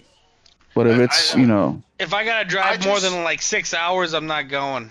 I just don't see myself as like a. I'm a gaming fan. I don't find myself like I'm not getting attached. on a plane. I'll put it that way. Not for a I'm game certainly show. not getting on a plane, but like booking a hotel, doing the whole shit. But you see, that's again the canary in the coal mine for what really this Xbox thing is.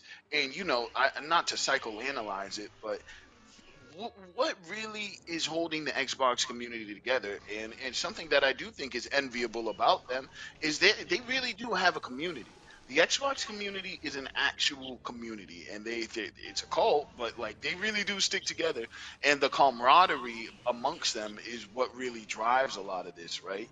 And that is the thing that doesn't allow stuff to penetrate, right? So when you say like you just said that they like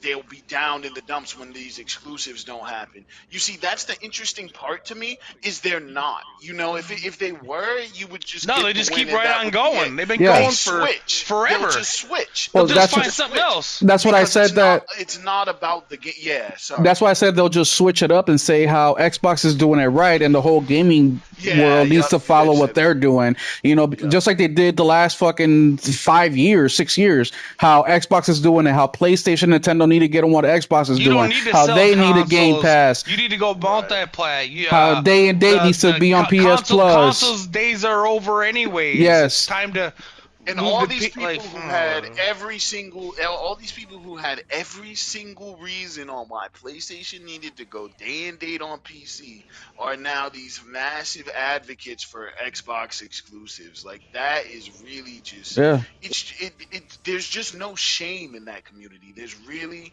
a lack of shame that I find No, pretty they're impressive. hypocrites. You will just embarrass yourself on the internet They're for a hypocrite corporation. gaslighters. They're Yeah. hypocrite gaslighters, man. They shun you if you disagree with them, and they also believe in the opposite thing that they said last week. Look, if somebody changes their mind on something, that's perfectly fine. But the fact that they flip flop their opinion based on what Big Daddy Xbox says daily, that's a big fucking problem. I mean, look what There's just happened. a difference. There is a big difference. Last or a couple weeks ago with the whole DRM thing, however silly it may seem to people, gaming, the PlayStation community went after PlayStation. Whether true or not, it's irrelevant. There was something there that they didn't like that they thought, was happening, and they went after them. Now, I don't want to say everybody because I'm still going to call out Nib. I'm still going to call out Wise. I'm still going to call out everybody that was on that show except for Jay Barry, call him out too. Everybody except for, God, I hate saying this, but it's the truth. What's the name of the PC weirdo over on Mooch? Death Singer. Except for Death Singer. Death Singer was the only one. He's always looking for a reason to fucking on that fucking. But all these guys were defending PlayStation, and once again, I'll quote Wise, which I'm so mad he wasn't here on the podcast 2 weeks ago when he said he was going to be. Is things are just the way they are. Like, what the fuck does that even mean? Things are just the way they are. Like, since when can defeat like that? Just because they, PlayStation did something that with the whole DRM thing. Look, I'm a physical game collector. Ownership is extremely important to me. Preservation is extremely important to me.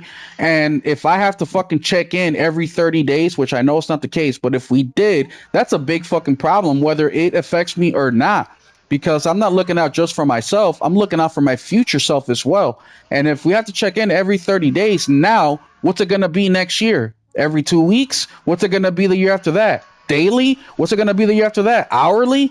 So if we take it laying down in the beginning, how much worse is it going to get over time? And just like gaming, how I adapted with gaming over the years, same thing I tell people with PS Plus games, the monthly ones. Accept them all, claim them all. Not because you're into the game right now, but you don't know where you're going to be into in a year from now and 5 years from now. And if you claim the game in 2020 and all of a sudden your friends are talking about it or your tastes change, well, you have that game sitting there for you, ready to go for something you already played. You don't even have to download it. Don't hurt you just to put it in the collection. It don't hurt you at all. Roam on your shit. All you gotta do is claim it. You ain't gotta even download it. Money if you don't. Yeah. To be honest. I really wish, because I didn't do that for years. I'd have another 300-400 games I would have access to if I had been claiming them the whole time. Everything they drop, I grab for sure. Yeah. It could be goddamn Leisure Suit Nelly. I don't give a fuck. I'm gonna claim. I ain't gonna play it, but I'm gonna claim that shit. Yeah. I even claim physical games that I already own digitally. Automatically, just because I own it physically, I'll claim them. Yeah, just in case. Because I might not want to get up and get that motherfucker. I want to keep that in good condition. And then, all right. So go ahead, preacher. If I could just say on the DRM, I absolutely agree, and I didn't see that podcast, but I think it's so important. Like, I made a video on that. Like, we were hearing like possibilities of it, you know what I mean? For a little while, it was running around on NeoGAF, okay, not sure. At first, it was something only reproducible on PS4, and then it was like jailbroke stuff, and then blah, blah, blah. But then it kind of came out to be more solidified along like the 30-day thing. Yeah. And that's when I had to make a video, because I feel like, that's one of the things you got to do if you actually see yourself as like a neutral and like, you want to say something. You can't show that favoritism, you know what I mean? It is what it is. If that DRM is bad, it's bad no matter who's doing it, you know what I mean? Yeah. And that stuff is there's military members, there's so many reasons why, and I just want access to my stuff in perpetuity. Yeah. Yep. Despite never mind all the rigmarole, it's mine. I gave you money for it, so I want it whenever I want it. Yep. You know what I mean? And that's absolutely. And I think people are afraid to take a measured approach to certain things. Of course they are. Things are either this is a nothing burger, or this is dooming PlayStation or whoever, and this is the worst thing that could ever happen in the industry of all time. You know what I mean? Mm-hmm. I was saying, listen, we can't allow this to go forward. We have to speak out against this so there can be motion. But we have to be clear that we're not okay with this. This isn't what it Yep. is. So yeah, I 100% agree with that. Yep. And then when it came out that that wasn't the case, I didn't have to go and make a whole, okay, guys, sorry about that. I shouldn't have jumped off the porch with that shit because I didn't. Mm-hmm. You know what I mean? I just said, hey, if this is what it is, this is egregious. Yep. If not, that I still find it egregious with that situation. If I could just speak in a broader context, what it really explained to me was Sony does not give a fuck about his fans. No, Sony does not give a fuck. They they don't. really don't. Their communication is so beyond poor Yep. right now. Like it's so Well, they just don't care. that's why it took them a couple days to even make a statement, right? And even though, Asha Sharma would have been on that shit in an hour. yeah, in an You gotta hour. be real about that Yep, shit. She that's would a have been on fact. that shit. She'd have been like, She would That's a have fact. to her, that would have been it. So, And, I and and PlayStation, nah, they took days and days and days. And yes, that's what led me to believe it might be it for real. might be So true. Well, and that's a problem. To me, I actually that's a problem. think, You need to for something so important with DRM, you gotta communicate. well, that's Got what to. one of the things, I actually believe that was the case. I actually believe that PlayStation did have some shit like that set up. Maybe not exactly how we heard, but then they saw the fucking outcry and they changed it a little bit.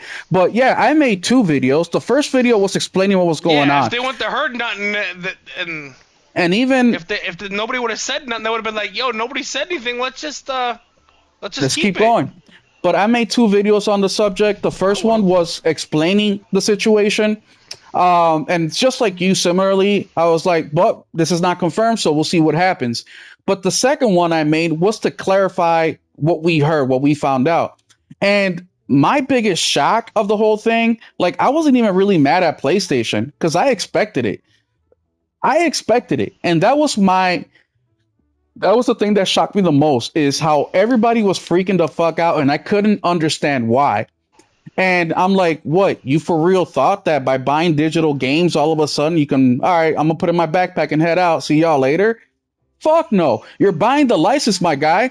And the one thing I do want to bring up about this, not to rehash the whole thing, go watch the videos, guys. I got two of them. But for the people that were making fun of people for freaking out, like the Nibs and all these other guys that I mentioned, why are we acting like this hasn't happened before? Meaning, why are we acting like they haven't taken content from us before? Digital content. PlayStation has done it 3 times in the last 10 years. The most recent one was a few years ago when they did the whole deal with National Geographic. I lost seasons of TV shows. I lost fucking movies. I lost all sorts of shit in that deal. Amazon has done this numerous times where they have taken content from you because the licensing agreement expired or the contract changed or whatever the case may be. So people freaking out was not, yes, exactly. So people reacting the way they did was not out of no fucking, no previous information. No, the shit has happened. I just think the whole situation was fucked up from both sides. One, the people that said, oh, it's not that big of a deal. And two, the people freaking out about it. And I'm like, why are you freaking out? You should know this is the case by being a digital gamer. Hence why I am not a digital gamer like that. I buy digital games, of course I do, but physical is my number one priority. And if it's not coming on physical, I'll wait a little bit. If I can wait, if it's not a game I want to play day and date. And then no more than likely, I will get a physical later. Shit, Mouse PI, that game came out back in March or April. I've been dying to play that game. But guess what? They got the fucking physical coming out in June or July, so I pre-ordered it. And I'll wait patiently for it to come out before I can play it. But that was my big thing when that situation happened. It's the people freaking out. It's like, my guy, I get it. But when you buy your games digital, you have to know that this can be the outcome of it. And two, the people that are saying, oh, this is not a nothing burger. Absolutely, it is a fucking nothing burger. You should own what you buy, digital or physical. No ifs, ands, or buts about it. 100%. 1,000%. But yeah, so the last 3 on this list of Xbox wins, I guess, we don't have to spend a lot of time, but I'm including them once again because these are the top trending things that Xbox gamers are saying. Project announcing Project Helix, review exclusives, and we talk about the fan fest. So review exclusives. Once again, has Asha said anything about exclusives except "We Hear You" profit? So yeah, the with the reviewing exclusives, I think that's super funny because like obviously she's reviewing the exclusives. She's the new CEO of Mm-hmm. a massive company. She's She's reviewing reviewing every everything. single thing that they're doing. So Yeah, what does not to that? mention she don't know the That's business at all, so she's trying to figure it no. out on the go as it is. Yeah, she doesn't even really understand the full strength of exclusives. Like even if she's being explained it now, like if you haven't been a part of this industry to understand like the history of exclusives, it's really going to be hard to get a grasp of that in the next couple months. You know what I mean? So her reviewing exclusives doesn't really mean anything.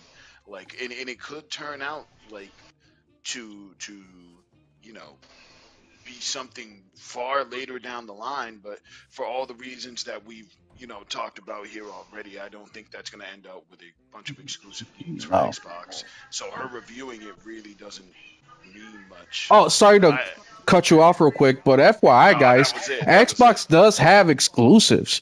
They're what we call default exclusives. For example, Subnautica 2, early access or whatever it's called. You can Yeah, only any play early Subnautica that. 2 access is out game. on Xbox. No, I they think get so. early Or I'm access. sorry, PlayStation it could doesn't be do early Xbox access. PC. But the point is, they get a lot of those. Where what's the other one? Return, not Returnal. Anything that's got early access, really, because PlayStation don't f with Don't. that. That's huge. That's something that PlayStation needs to get on. Yeah, they You know do. what I mean? That has to be a part of They PS6 allowed it early with access. Power World, but that's because Yeah, Power World was too No, big they to waited. ignore. They waited for the to release, did they? It's not released. It's not even released yet. Well, is it not? I'm pretty sure it ain't. Jesus. I haven't bought it yet for Yeah. that reason. Yeah, no, then they definitely. I've been saying this since Temtem. PlayStation needs to get on early access for a bunch of stuff. It doesn't. I mean, like it should. I guess it doesn't have to be everything because then you have to kind of monitor it. No, no, And if yeah, you've seen the PlayStation Store lately, like it's just a shit show. Like I don't know how they're letting all this AI stuff on. I don't know how they're like allowing. jumping sandwich and shit. There's so many AI fake games. It wasn't like this all the time. It wasn't like this. I don't know yeah. how it Subnautica 2 is became on like the that. Series X. See, that's a huge exclusive That for them. is. That game is popping right now. Yep. You know what I mean? And that's something PlayStation has to figure out. But that also goes to show that exclusive content isn't necessarily, the driving force at this point. Xbox is kind of is where it is now. They've I said this the other day, and sorry not to take up all the air, but like you know, it's Xbox has been bad since 2014. You know what Yeah. I mean? Not to date myself. That's when I graduated high school. There's Oh, you're a kids young who man. went through. I feel old. There's these kids who went through all of their schooling, like from 2014 to 2026. They Mm-hmm. went through kindergarten to senior year of high school, and Xbox has been ass the whole Yeah. time. Well, me Yo, and The Nelson. entire time. a kid that was born is about to go into fucking high school. That you know what I mean? Well, me and Yeah, Nelson, and Xbox has been dog water. we're So class you of know what I '05 mean? and '06, so we remember when Xbox was good.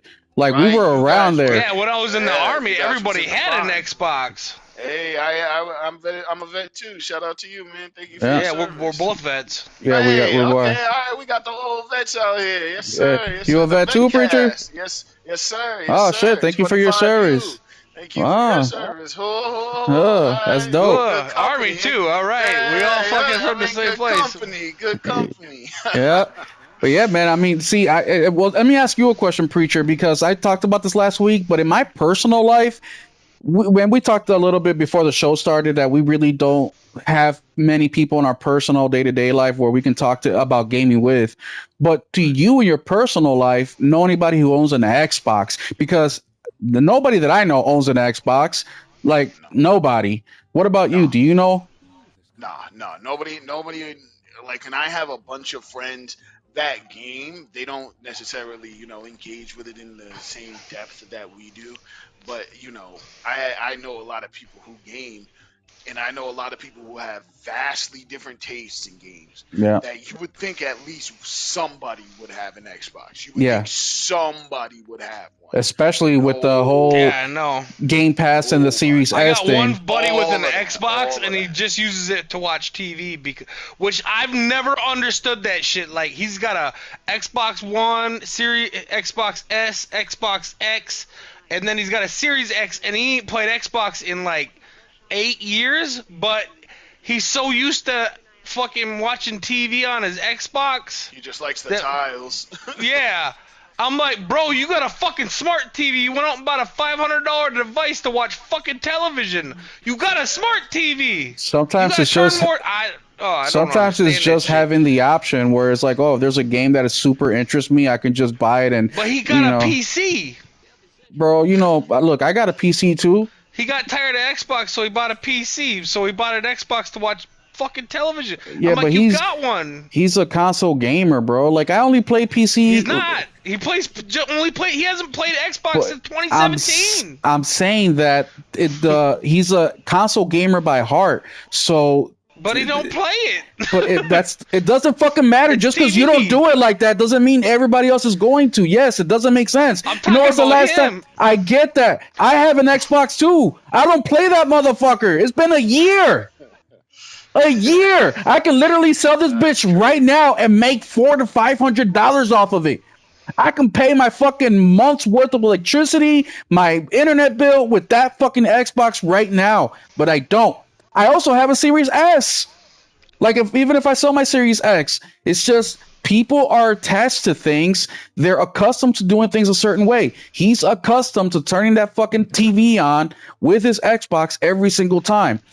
That's the one thing in his life, or the one of a few things that he can control, is I can watch my TV on the fucking Xbox. I'm sure he doesn't think about it that way, because just like how you said, what's the fucking point? There is no fucking point. Just get rid of the fucking thing, or why buy it to begin with when you have a PC? Yeah, you're using double electricity. Whatever, it's his money. Yes, don't. But remember, these guys are irregular. They're not. They're different. They believe that fucking Asha is gonna turn them into PS2 or some shit. I don't know what the She's fuck. gonna be the Messiah like Phil was. It's so Anyway, weird to see all those AI pictures of them, and like it's just not something you will never see a picture of Miyamoto on like a throne, AI on a throne with a crown and stuff. You'll never see Herman Holst. You'll never see Nishino. It's something that's the Xbox exclusive. Cultism is the Xbox exclusive. You guys Yeah, already look, have Phil was exclusives. like people getting Phil tattooed on their ass and shit. Like, what Yeah, the fuck, bro? parasocial relationships. It's Yeah. weird. It's weird. It's very weird. Do you see that goddamn thing they made for Asha? She'd been in the job for like fucking 2 weeks, dude. And they You would signed all their never- names and shit. I was like, You bro, would this never is see me do that. You would fucking. never I ain't see signing me- no shit. They don't give a I would fuck. never do some clown shit like that. Yo, y'all are suckers. And what if she? Okay, what if? Just like you said, that was 2 weeks onto the job. What if she turns around and kills Xbox, and all you suckers signed off on it? Here's your signature right here on her Twitter page. Fucking bums. I can't understand it. I can't understand the thought process of selling yourself out. You're selling yourself out. You're allowing a brand to toy you either way. It has to be for viewership. It has to be. yeah. At least one would hope. Let's move on from Xbox because Xbox is annoying as fuck, and we spent all show talking about Xbox. But let's talk about real quick about Nintendo because Nintendo just came out and said that they need to figure out a way to increase value in the Switch 2 because they're gonna have to raise the price. And my question to you guys as gamers, well, number one, outside of Nelson and me, Preacher, do you own a Switch 2? No, no. Okay. Is there anything Nintendo can do outside from games? Because the question or the statement that he made was about the console itself, not games. Is there anything Nintendo can do to increase its value to make you want to get one? Huh. They could add maybe a layer of AI upscaling akin to PSSR. Um, I don't know if they would. They could do something software based. It wouldn't be as good as PSSR because PSSR has the chip, the dedicated Mm-hmm. chip, and for them to add another chip, it's just going to skyrocket the price, which is not going to do the value thing that they're looking for. But yeah, I think definitely something along that level. To maybe make frame gen easier or something. But aside from that, no. Like you're saying, Nintendo is really the game box. You go there for the Nintendo properties. So I'm not really looking for too much else from them. Well, that's why I asked, because when I read that, the whole time I'm thinking, what is it that they can possibly do? And I just can't think of anything. And that just once again reinforces the fact that having games, but good games, is extremely important to the health of any ecosystem out there, including Nintendo. And I mean, look, Nintendo isn't, look, I can't stand Nintendo neither, but they already started off the console gen by putting a fucking credit card button on their console. You know what I mean? Like, you can already tell where their state of mind is going and where it's at. So, as far as what they can do, I don't know if there's anything they can do, but that's just me. And Nelson, do you have anything to say about that? Since you like defending Nintendo, you're like a bot, but on the Nintendo side of things.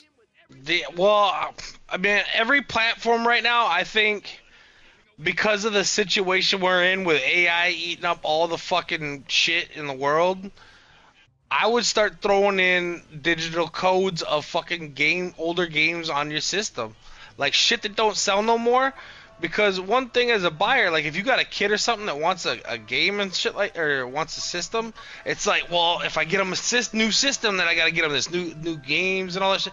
If you get a couple games off the rip like that really ain't got a whole lot of value on your system anymore, it helps ease the pain, in my opinion. Yeah, yeah, I Like agree. who's like, are you gonna make a bunch of money off of Mario Odyssey no more? The game's like 8 years old. Throw that bitch in there. Throw a Well, copy of the first Zelda in. I mean, The those games or still some. ain't even discounted yet. So let alone giving them giving you something free. Fuck, that's never gonna happen with Yeah, Nintendo. well, it's gonna get.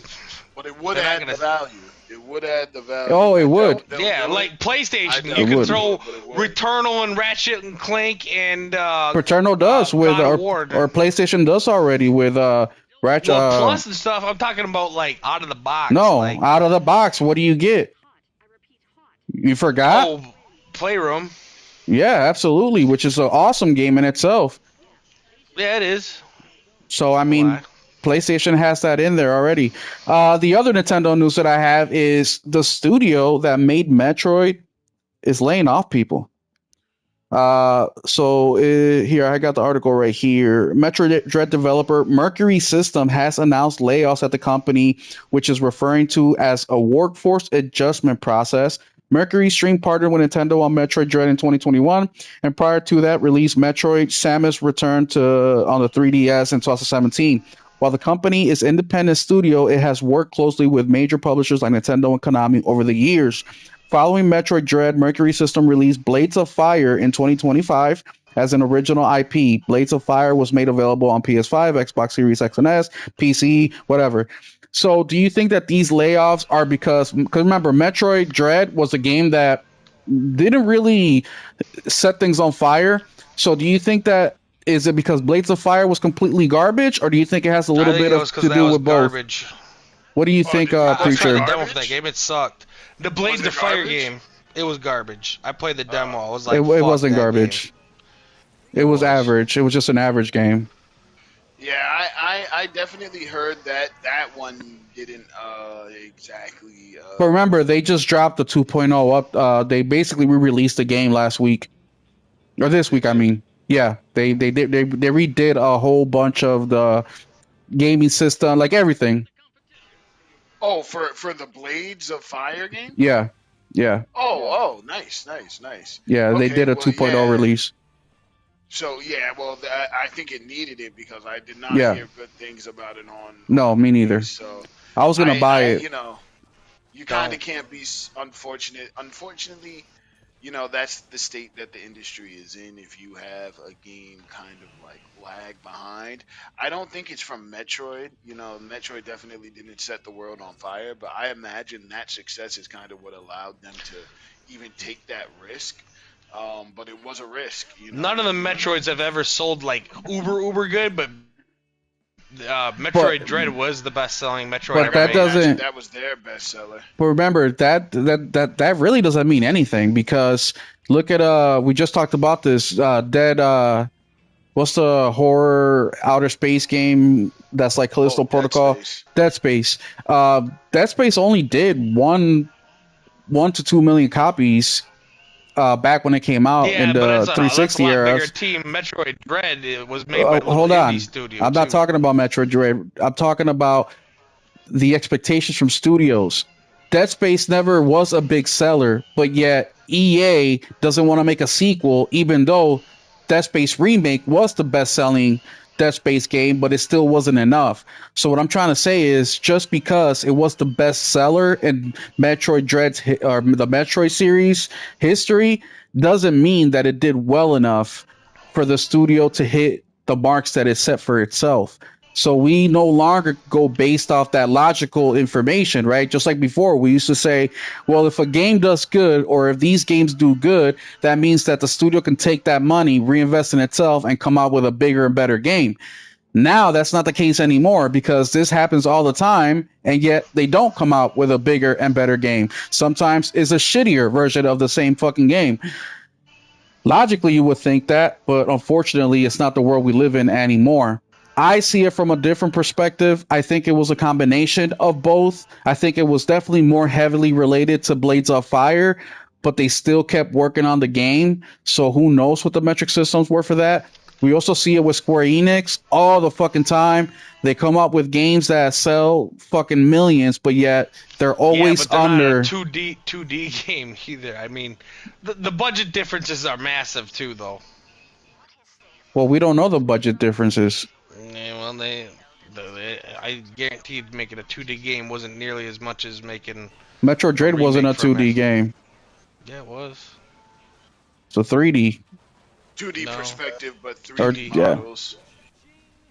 Either way, 2.5D, whatever. Yeah. Either way, I guarantee you, is the budget was super high. Maybe not as high as like a, God of War or something like that, but still a good amount. I think I remember what they said, like 4 million copies. I think 3. I don't know. Oh, was it 3? They sold. Yeah, do you think that game cost like $100 million to make? No, it didn't cost 100 million. Probably 25. That's what I'm saying. Like that's a AA studio at best. Of course, they don't have the money for $100 million game. Yeah, so I think a lot of that is going to end up laying on their second game more than the first, but I don't think that. I don't know if Blades of Fire even sold 100,000. I bet it didn't sell 100,000 copies. Yes, they did sell. They sold more than that. It's like, why are they going to do a 2.0 re-release if they didn't even sell 100,000? I didn't know they were releasing anything of that shit. Well, I'm up to date on gaming. And the last thing I want to bring up is, real quick, I don't want to take up much time, is Gotti conversation. Because once again, I hate going to Xbox. But once again, these Xbox guys are saying that, one, Horizon should be a Game of the Year contender, and two, that it should win it. Which to me is ridiculous, because just this year alone we've had Resident Evil Requiem, we've had we've had a couple bangers already. Preacher, what do you think about that conversation that those guys been having about Forza? My initial thought was to completely dismiss it, but I actually got into a conversation in my group chat, and I started to do my top 6, and there was a conspicuous empty spot. If I'm looking into Outlook, we have GTA 6. We are very early in the year, though. Yeah, we're at the halfway point now. We're at about 6. Yeah, fucking none of the big games really have coming out yet. What do you mean? Requiem's out. I mean, comparison, there's more. I think Pragmata Requiem. Get a nom. I think Saros. Crimson Desert's gonna get a nomination. It was like the people's Yeah, champion, that five game million is, seller. man. You know Fuck what I that mean? game. People really like it. I see I could people not that care like less Crimson about that Desert game. the same like a bot. Like people who talk about bot, that's why I see Crimson Desert people. Like these motherfuckers lied to you. They came out with the unfinished fucking product, and from day one, y'all motherfuckers defended it because you can fucking travel the world without restrictions. Like get the fuck out of here. Anyways, that's Yeah, a internal thing that with me. definitely won a lot of favor for them. I think that's gonna work well for them at the end of the day. Yeah, yeah, it will. Uh, you got Wolverine. Phantom Phantom Blade. Blade, you still got that. Onimusha. Phantom Blade, possible Onimusha, and then you gotta have the indie, right? You gotta have the indie. So there's Subnautica 2, actually. not necessarily a huge open space for them, but if there's a game that's gonna make it, it'll be Forza. But you know, it's Forza is not. not. There has never been a fighting game, a racing game, or anything like that. It would have to be Fable or Gears But if they the did thing get is, something. it'll be a pity if they put it in. Yeah, I It'll get be a this. pity. Like it'll be like, oh, Xbox finally gets their, you know what I mean, their Gotti nom, and like, but just like it is now, you know what I mean. Forza Horizon 5 is their most popular game now. Everybody understands that that's a great game for what it is, but it'll just be like it is now. You know what I mean? You still don't have those kinds of games. Okay, Forza got you like a Yeah, video Gran game. Turismo is great, but you know what the next Gran Turismo is gonna be? More racing.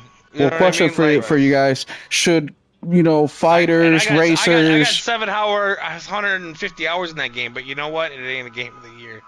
You So know? Right. do those games deserve to be nominated game of the year? The fighters, the sports games, the racers, should they be nominated? No, not really. No. Because, like you said before, it has to be the whole package, It right? does. I don't understand. Like a racing game probably isn't gonna have that crazy of a story.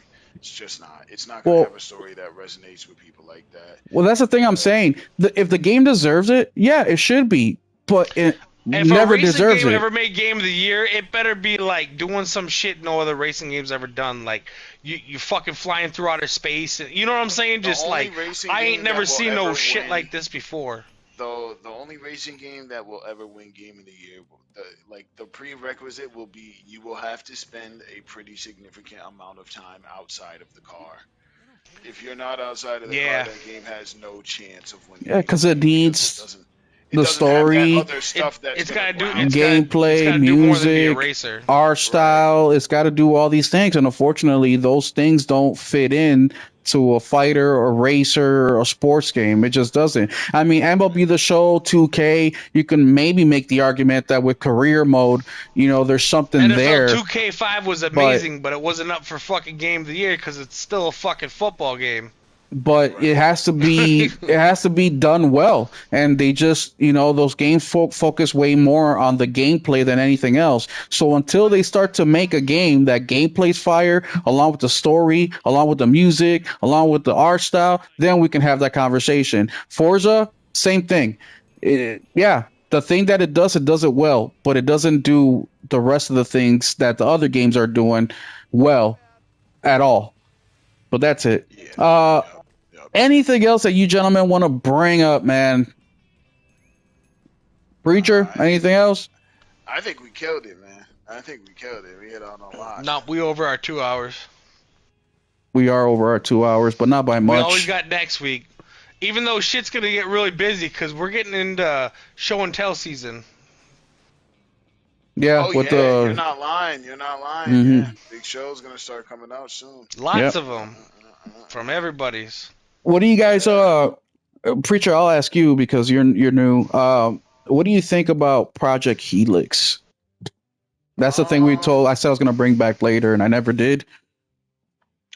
I don't really care for PC gaming.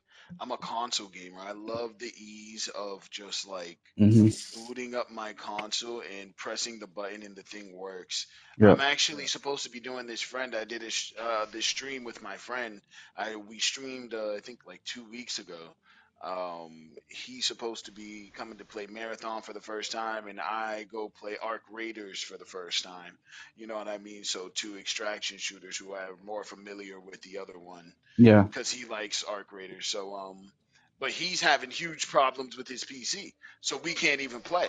Right? Mm. I got Arc Raiders for the PS5. PlayStation, and I was able to play, and he can't play now because his PC's all messed up. So you know what I mean? I Yep. don't find that fun.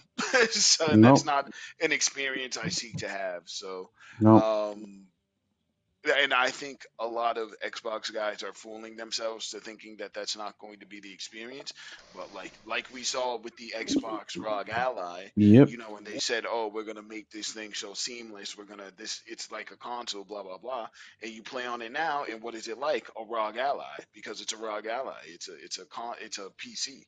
You know what I mean? You're having all of the same Yeah, sort of issues. Windows always says that, like, oh, we're gonna make gaming better. Like, they've been saying that for like 12 years, dude. Like, Right, Well, right. when So are they going to that's come out with a Xbox? You know, they need to create an Xbox specific operating system, and we know they're not going to do that because Windows well, they is the kind of main already business. did.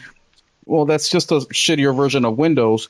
But Windows, people forget, like, I Microsoft's know, but they got whole the Xbox shtick app. I think that's basically what it is. They'll just work is on that. Windows. Like, they're not going to never do Windows. That is their bread and butter, especially for not a shitty fucking part of the business like Xbox. You're not going to sacrifice anything with your main money for a branch of your business that is failing year after year after year after year. It's just never going to happen. So therefore, by default, it's just never going to work out as a system ever. As a PC or whatever the fuck they're planning on doing on the console, it's just never going to work out for them. And I think that's the ugly truth that they don't want to admit. Xbox is never going to step away from Windows. Therefore, by default, whatever system that they have on that console is just never going to work out. yeah. I Yep. don't see it going the way. I don't see Helix going the way. That's always Certainly been the not going problem to with be on that Microsoft, in my device. opinion. Is as soon as they got a little taste of success, Microsoft was like, "Oh, they're getting people on there. It's getting fairly popular." Now that it's getting a little bit of success, how can we put this, or how can we bring Xbox into our bigger picture of our company? And by And the now way, Xbox always has to find a way into what but is running at that was the intention Microsoft. from the get go. That was the intention why AI, Bill Gates fucking approved cloud. Xbox. I know. He approved it because he was worried PlayStation was going to be in everybody's living room. So he wanted to come up Right. with something where they eventually could stick Windows in everybody's living room. Exactly. If they didn't sell it That's to the him whole like that, problem with Microsoft. That's all you need to know. and They well, got big no, into the that's the cloud. What did they problem. start pushing? Everything was going to be xCloud, No, xCloud, xCloud. Now it's that's the AI. Now problem it's Copilot. And then with next, Xbox. it'll be something The else. problem with Microsoft, like Bill Gates said, they could never do anything original ever. They have never innovated in any fucking thing. The fact that they are successful the way they are today is by fucking default. Default. Apple didn't push the way they should have. They focused completely different once they fucking came up with the iPhone because it was the easier money to make. And they just let fucking Microsoft run wild.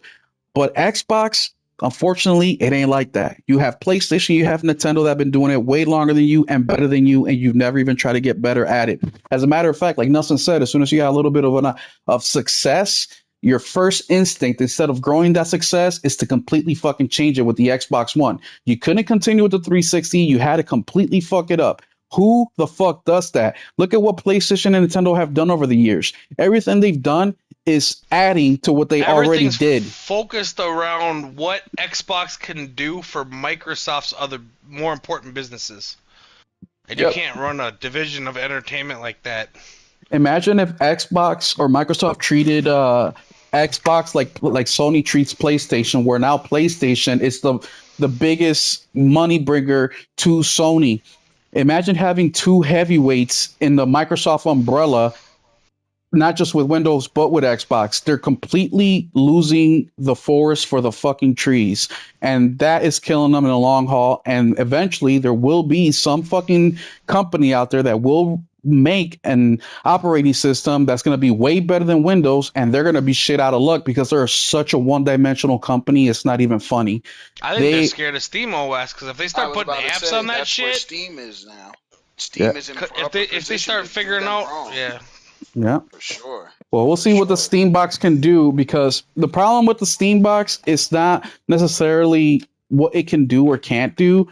It's what that performance is going to be like and cost, right? Because I bought my PC this last Christmas. Look, I can run just about any game I want at 4K or 1440, 120, 150, 200 FPS for $1,400. Can the Steam Box, what can it do for the amount of money they're going to ask? And also, is the money that they're asking too high to get people hardcore that just love Steam and do anything for Steam? And oh, Steam says buy this, and I'm gonna fucking buy it because our savior Gabe says so, right? But we're talking about the majority here. The hardcore don't make or break a business. Everybody else does. So that's going to be the interesting thing I want to see from Steam coming up. It's going to be a great opportunity. I think their timing is right. It's perfect, especially with Xbox, the way they've been behaving. I think Steam can definitely come in and fill in a little bit of that gap that Xbox is leaving behind. I just don't know if it's going to be enough to make PlayStation or Nintendo competitors to them. I just don't know that. I don't think so. It won't be. It won't be. It 100% won't be. Steam can't lose. Steam has already won. Right? Mm-hmm. What Steam is doing is cornering. Steam's already in that realm of all they got to do is show up. Yeah, but can they expand and take over some of the marketplace that PlayStation and Nintendo has? That's the real question here. Could they? Could they? Is an interesting question, but I don't think that's what they're going for here. I don't either. I think they want to get into the AI business, or not the AI, the fucking OS business. Well, now they're just capitalizing on the audience they already have. So they but imagine if you buy their hardware. So why does everyone get Windows? Because it's great? No, because it's already installed and you're familiar with it. Yeah, but remember, you got guys, people familiar with something else. Who the fuck's gonna use shitty ass Windows? But this is now. I use it because I don't know how to use nothing else, not because it's good. This is right now. Shit. Eventually, Gabe is not going to be running that company anymore. Whether he retires, dies, whatever, he eventually will be gone. Secondly, the video game industry is the biggest in entertainment ever. It is one of the biggest money makers out of any industry anywhere. So for any of these companies that are in a position where they're already established in there, to not try to take a bigger chunk of the biggest industry or one of the biggest industry in the world is completely foolish.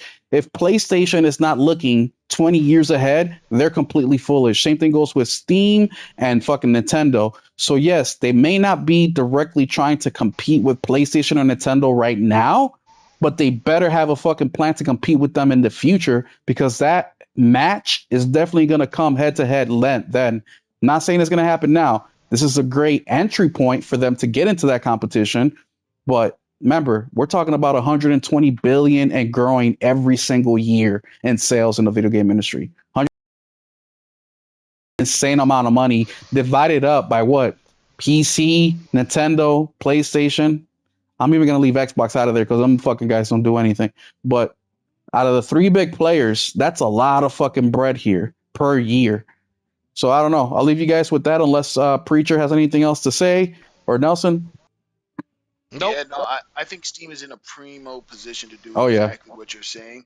I think they just need. I think they're in a position that allows them to take it slow, and I think that's what they're gonna do. I honestly think they're investing in this shit because Steam makes, Steam's only got like 350 employees and they bring in fucking billions of dollars a year. Like, I'm almost positive they're the company that makes the most per employee on the fucking planet.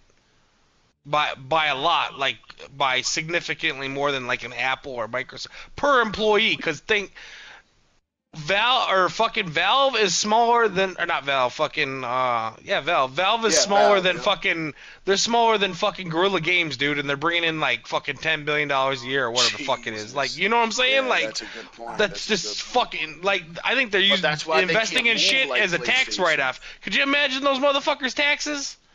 They getting paid. But that's why they can't move like a big corporation. That's why they can't move like Nintendo. They can't move like Xbox. They can't move like Sony. No. Right? The Steam box has already won because they're gonna make them joints to order. Right? Mm-hmm. They're gonna make them joints every single one. They're not gonna have a whole bunch of surplus Steam boxes sitting around. No. You know what I mean? They're not gonna go on store shelves. They're not gonna be. And they don't have to sell them because they're already making money on. And but remember, you gotta buy them directly from them, so they're making all of the money. Look, Steam right now, it's not a. They're not. That's not where they're making all their money in general. They're not relying on it, is what I'm saying. That's not where they're making their big money, but they're taking 100% of those. And they got guys, overhead. They're like, well, Xbox makes money on PC. They got fuck tons of overhead. Like, remember this, guys. Right now, publisher in the world. The biggest competitor to Xbox is Steam. Right now. If Steam can create an iOS or an OS that can fucking dominate or even just be good, Microsoft is fucked. Then what comes after that? What is the other biggest moneymaker that ties into operating system for computers? Gaming. Gaming and PCs and computers and hardware, software have always ran hand in hand. Steam is in a position where they can become extremely dangerous to not just Microsoft, which is currently, but also PlayStation and Nintendo. If they can dominate with the OS on the PC side and on the gaming side, that's not looking good, man. It's not looking good at all. And I'm sure these talks are happening. A lot of it is being held back because Gabe is only willing to do so much. He is making, like Nelson said, he is making hand over fist with a super small crew, and he's cool. But eventually, Steam is going to be bought up by the shareholders. Steam is eventually going to fucking become the big bad wolf and the fucking dark side and going to go corporate as fuck. Eventually, that's going to happen. Holy what is going to be the situation? $17.7 billion, dude, between 350 employees. So what do you guys think is going to happen to that? That's the real question. That's what we're going to leave you with tonight, ladies and gentlemen. $50 million per employee they make. Thank you so much for hanging out with us tonight on the State of Gaming podcast. That's crazy, dude. It's super fire that we have Preacher here tonight. Once again, I pinned the link to his channel. Go click on that. Go subscribe. Go say hi in the comment section. Let him know that you heard him over here. And we're definitely going to have him come back. But Preacher, let the people know once again where they can find you at. Yo, thank you so much.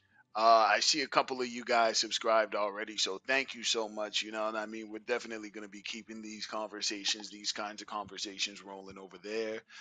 You can find me on The Pews. That's at The Pews 1511 on YouTube. I'm also on Twitter. Feel free to follow me at Passive Profit. So, I'm down there talking shit every day. But it was such a pleasure to be able to come on here and have this kind of in-depth conversation with you guys. So many good points made. And, you guys have left me with a lot to think about as well. So, great to be able to share this kind of perspective, and definitely would love to come back. Fire. Hell yeah, bro. It was a good ass time. Appreciate you coming through. And you can also find, Nelson, let the people know where they can find you at. Nelson Gaming 12 everywhere, except Xbox. I can't remember my name.